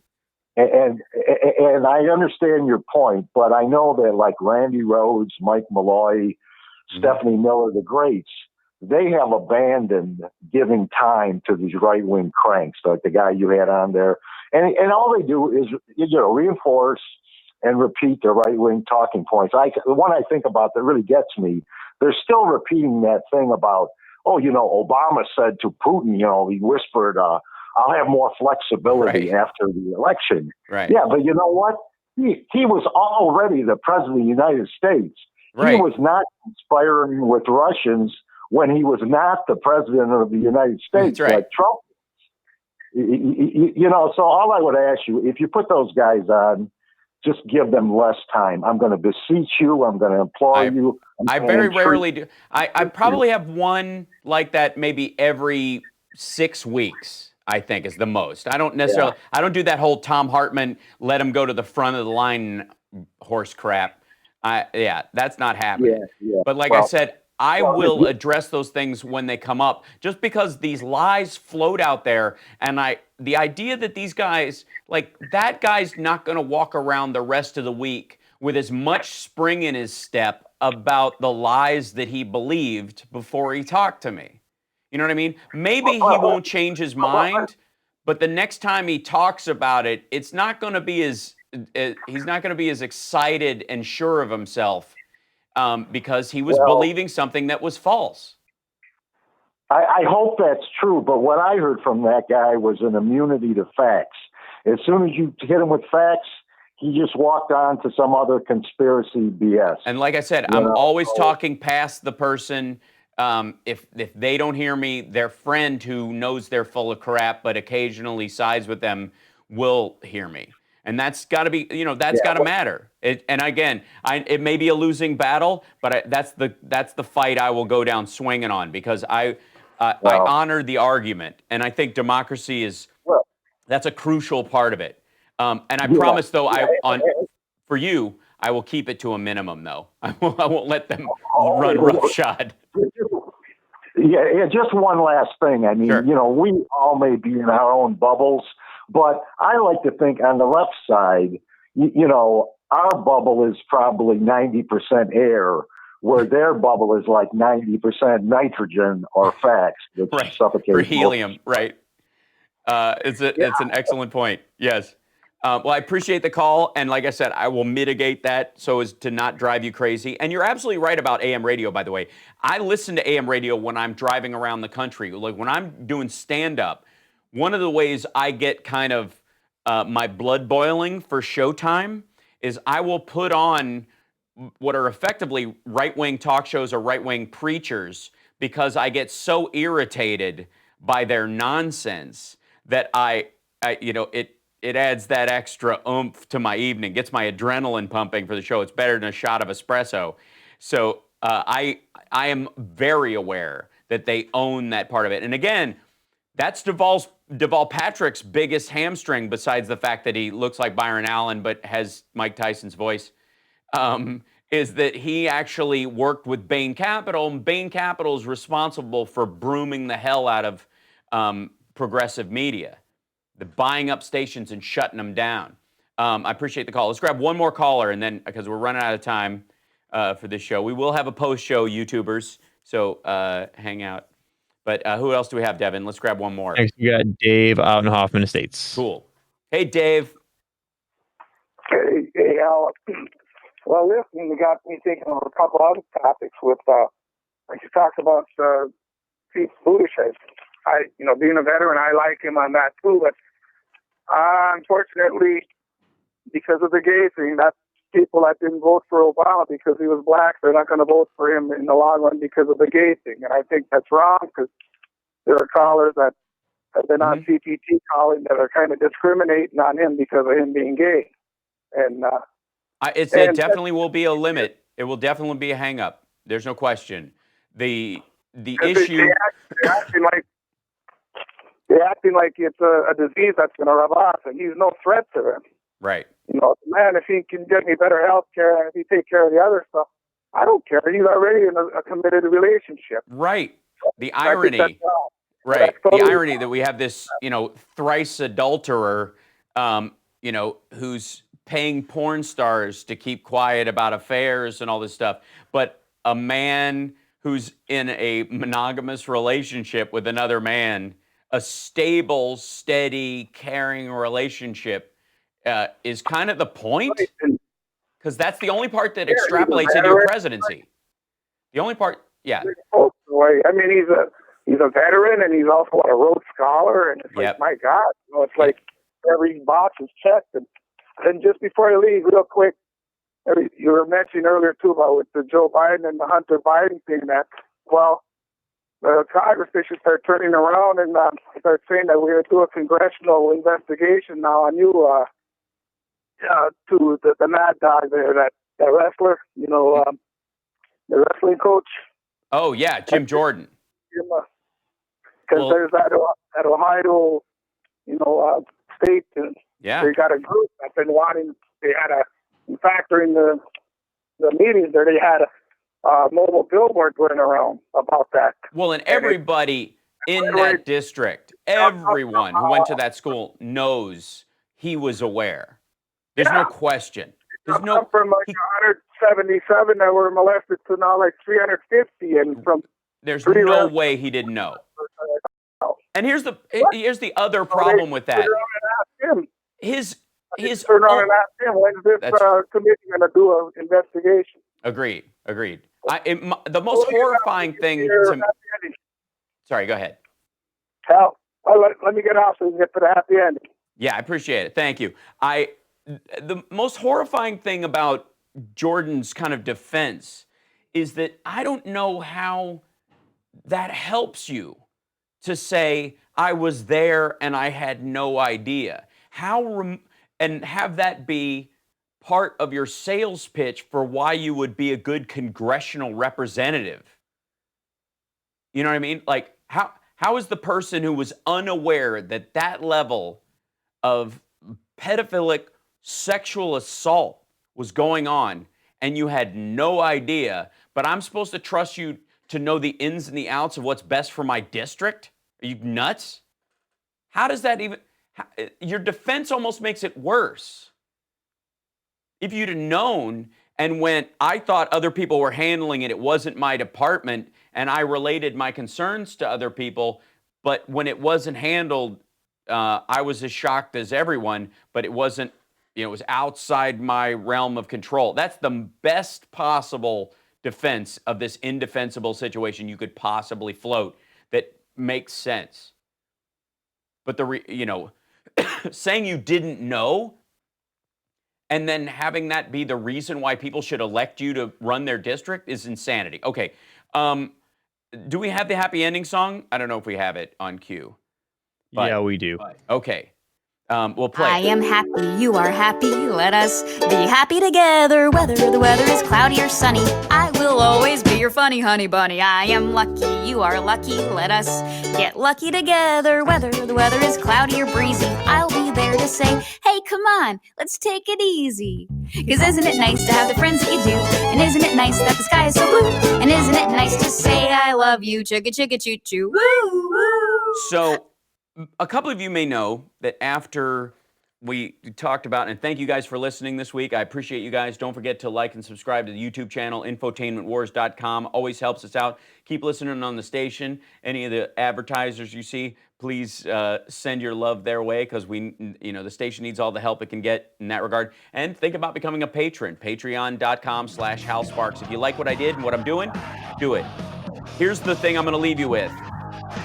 Algae-fueled bioreactor soaks up CO2 400 times more effective than trees.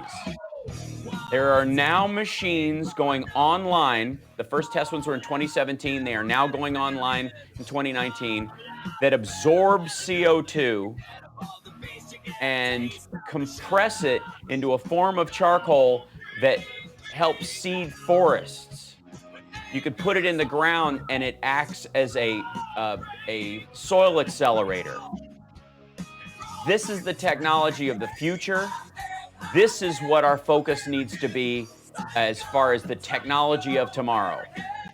And it's here. We just need to invest in it. There you go. You guys have a fantastic week. Happy Thanksgiving, everyone. Enjoy your trip to Fancoma. We'll see you next week. Yeah, so. All right, Hal. Thanks for everything. Have a happy weekend. Absolutely. Thanks. We'll talk to you later. Okay. Bye. All right. Now I can take my headphones out and I don't have to deafen myself. Ta-da. Hi, chat room. How are you? Good to see you guys. I'm going to switch over to this camera so I can just kind of do it that way. But yeah, so this, the technology that's coming out on this, let's see, check out, the Drift Glass and Blue Gal podcast, the proleftpodcast.com, that's right. Thank you for reminding everybody, can't stop lying. So there are now, there's a company called Hypergiant that is bringing its reactor to the market in 2020. When it comes to organic processes that we can leverage to tackle the runaway problem of climate change, the carbon-absorbing abilities of algae may be one of the most potent tools at our disposal. For years, scientists have been studying this natural phenomenon and hoping of tackling greenhouse gas emissions and producing eco-friendly biofuels. And now, U.S. company Hypergiant Industries has packaged the tech up into a box-shaped machine that can soak up as much carbon from the atmosphere as an acre of trees. Through the process of photosynthesis, the aquatic plant algae soaks up carbon dioxide, water, and sunlight to produce energy. Naturally, the plant will use the energy to multiply and grow, but scientists have been experimenting with ways to capture it and convert it into biofuels instead, with some promising results. The newly announced EOS bioreactor might look like something left like a giant Xbox. It might look like someone left a giant Xbox in the garden, but Hypergiant Industries isn't looking to play games here. The reactor measures 3 by 3 by 7 foot and is designed to be installed in urban environments where it captures and sequesters carbon from the atmosphere and produces clean biofuels that can be used to further reduce a building's carbon footprint. 3 by 3 by 7, that's something that could go in almost everybody's yard or a house. The discovery of a way to harness solar energy from industrial processes like steel making and cement project is good too. Yeah, so Tom, that was part of what I was talking about as well. There is a way that they're capturing carbon, and I lost the link, and I had it. I think it might be on my iPad. Hold on, I'll see if Cam wants to say hi to you guys. We'll do a short post show because everybody's already gathered. So relatively clean. But it's a huge difference when you're making that out of absorbed carbon from the atmosphere. But hold on. Hey, Cam. Camden. I smell cranberry sauce. Camden, come here. Come say hi. He's coming down to say hi to you guys. Hold on, I gotta see if this works. This would be so sweet if it did. Hold on. Wait, I'll have to leave it there for a second. 1 second.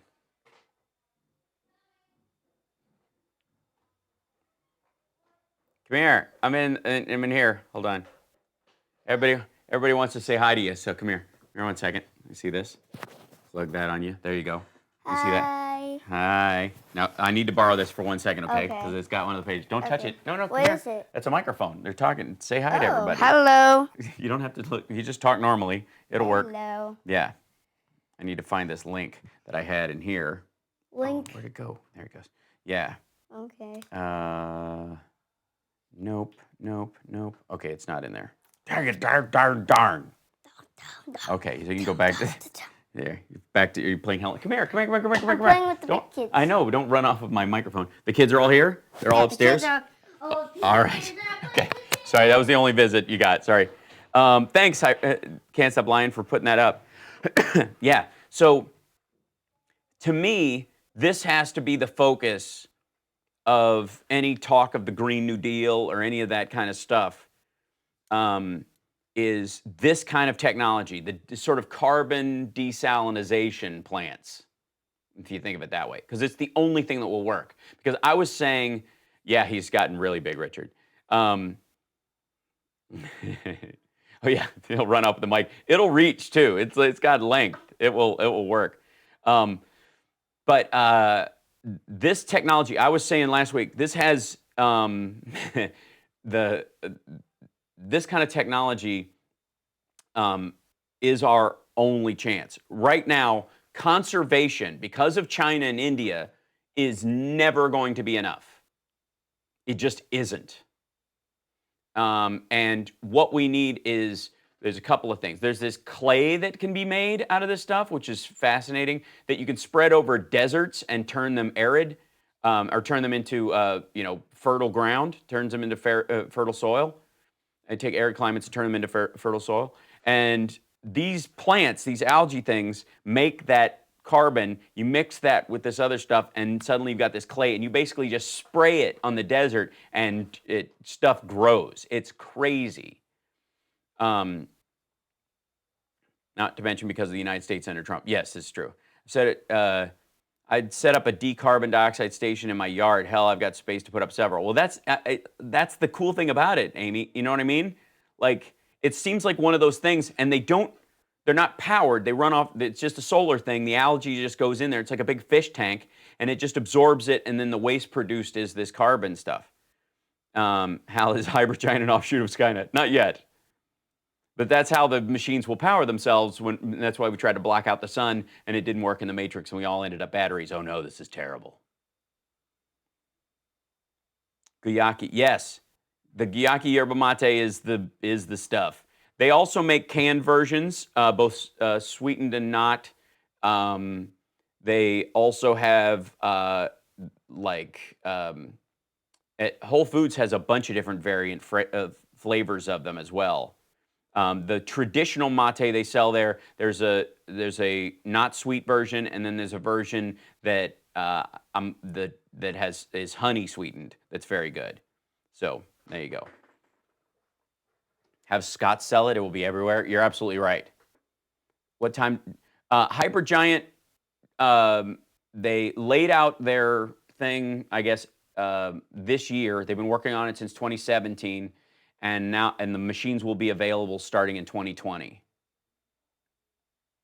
Israel, yes, Israel designed one. Sweden has one. Switzerland has one. There's a bunch of them that are starting to go online, and these are basically going to trap them. There's this. This is from February this year. from Cosmos magazine. Scientists turn carbon dioxide into coal at room temperature. This is amazing. Breakthrough could revolutionize carbon capture and storage. Researchers have used liquid metals to turn carbon dioxide back into solid coal with technology they say has the potential to revolutionize carbon capture and storage and provide a new way for removing greenhouse gases from the atmosphere. The international team led by Armit University in Australia developed a liquid metal electrocatalyst that transforms gaseous carbon dioxide directly into carbon-containing solids at room temperature. The catalyst, which is based on non-toxic gallium alloys, also prevents coking, where solid carbon sticks to the catalyst surface. That's what used to happen in chimneys and stuff, which has been a problem in previous work in this area. The key to all of this is the room temperature bit. Other methods to prepare carbon nanomaterials usually require working at temperatures of hundreds of degrees Celsius, making them energy intensive and not commercially viable. Similarly, the researchers say technologies that focus on compressing CO2 into a liquid form and then injecting it underground have both economic and environmental drawbacks, notably possible leaks from storage sites. That being said, the ground has tons of coal in it all the time. Nature adapts to that at those depths. It's not quite the same thing. It's the benzene and all the other chemicals we separate out, like arsenic and stuff, in the processing of coal and oil that we inject back into the earth that's the problem. And reducing CO2 to high-value products such as chemical feedstocks and fuel does not permanently trap the carbon. The fuels, for instance, are burned, releasing it all over again, although at a lower number. So, yeah, there you go. That's fascinating. There was another one that I saw, and so this all comes from the idea that why do we have wildfires? Why do the wildfires happen due to climate change? That's nature trying to solve this by capturing carbon in charcoal. So these fires that actually permanently trap charcoal, in the carbon in charcoal that would be released over time. So the Earth is mitigating the amount of carbon going into the atmosphere by burning stuff. It's a naturally occurring process. And so it says charcoal produced by wildfires could trap carbon for hundreds of years and help mitigate climate change, according to new research published today. The extensive and unprecedented outbreak of wildfires in the Arctic and the vast amounts of CO2 they are emitting have been hitting the headlines across the world. But a new Nature Geoscience study quantifies the important role that charcoal plays in helping to compensate for carbon emissions from fires. And the research teams say that this charcoal could effectively lock away a considerable amount of carbon for years to come. So there you go. Hence the idea that you form this carbon and that's what traps the charcoal. That's what traps the carbon in the charcoal. So there you go. I just thought you guys would want to hear about that, just because it's a feel-good story. And I know I saw this article before. Yeah.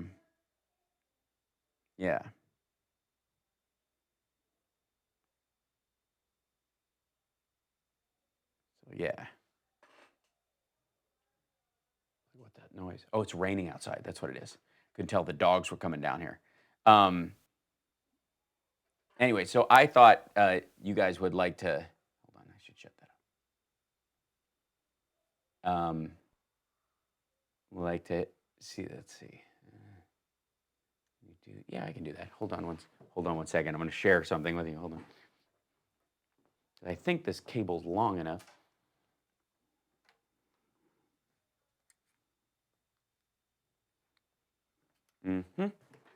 This will work. Just take you guys along on a little trip with me. Where is this going? Come on, you rat. Yeah. So opening some. This is the. I don't know. It's not much of a view right now, but we'll see some of it. Hold on. I'm switching you around just so you can give you guys a view. 1 second. Yeah, I'll have to open the other one. It's this better this way. So we're here in, this is northern Kentucky. So right now this is the lake out back. And you guys can see the, the view out the window. And hold on, and we'll add this. And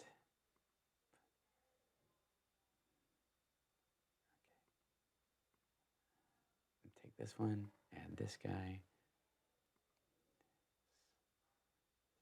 Yeah, see if I can do a picture-in-picture is what I want. There you go. That's better. There you go.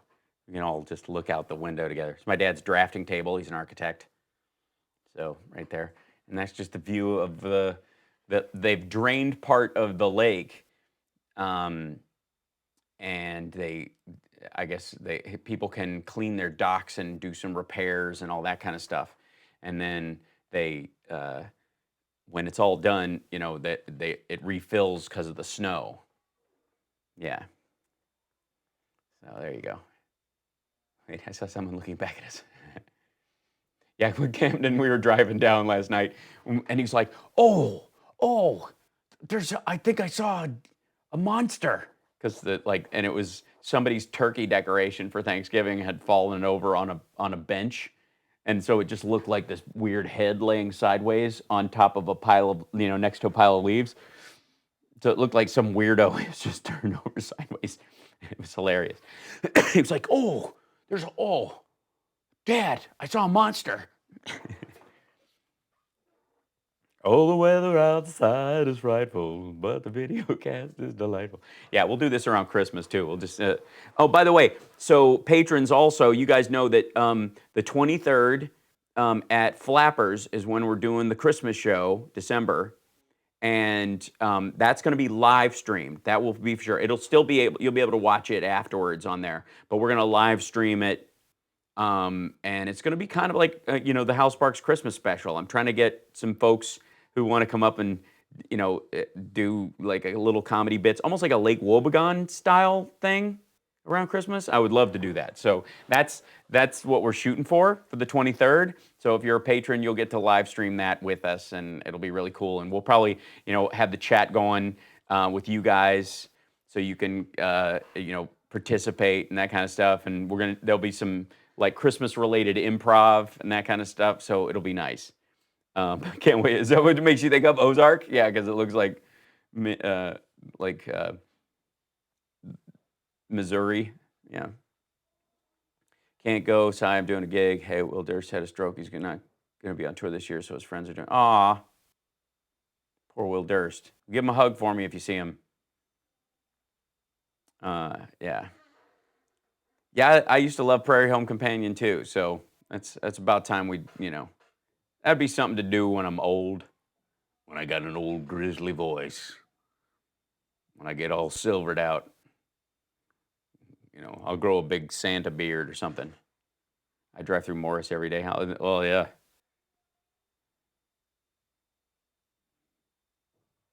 But it's just kind of nice to hang out with you guys for a couple moments.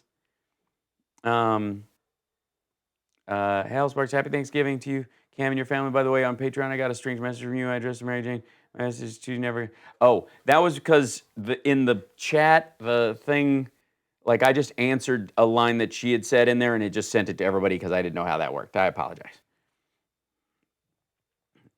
We ain't getting old. We're getting wired, right? And that's the news from Lake Halagon.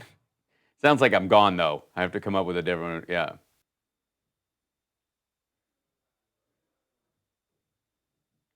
Daddy Davenport, just don't get caught groping your employees. No, not employees. I only grope my seniors, people who can have me fired. That's my rule. So I'm gonna go play with the big kids and sign off. And you guys have a wonderful day. We've only got one day here, so because we got to head back tomorrow because Cam's got school on Monday. So. Much love to you guys. I will check in with you. Yes, and thanks to all of our patrons. I appreciate you guys more than you can even know. We will. There'll be a bunch of fun little extras, including the 360 stuff coming out just for the patrons pretty soon. So don't grope anybody. Where's the fun in that, Wes? It's the holidays. Even if there's mistletoe, what's the rule? I don't know what's the groping rule with mistletoe. Does anybody know? But yeah, so I'm gonna go. We're all gonna just stuff ourselves, and I adore you guys. And it's funny because I got the holiday stuff, but I don't want to leave you guys. But yeah, priorities. And but next week I will be in Hollywood, Florida, doing stand-up down in Fort Lauderdale area. I don't know what got me drawn back down to Florida all of a sudden, but there I am. And hopefully I won't get food poisoning again. But I'll be down in Hollywood, Florida, and hopefully anybody down in the Florida area, come see me. I'll be at the Hard Rock down there doing stand-up, and I will be doing the show from there again. So we'll be doing live show from Florida. I'll see if I can find some Chicago snowbirds to enjoy it. But yeah, I thought we were your family. Oh, Brad, you are. You are my extended family. That is absolutely true. But you guys are wonderful. Take care of yourselves and take care of somebody else, and we will see you next time. Hang in there. Have fun, everybody. Bye. See you later. Bye. Bye.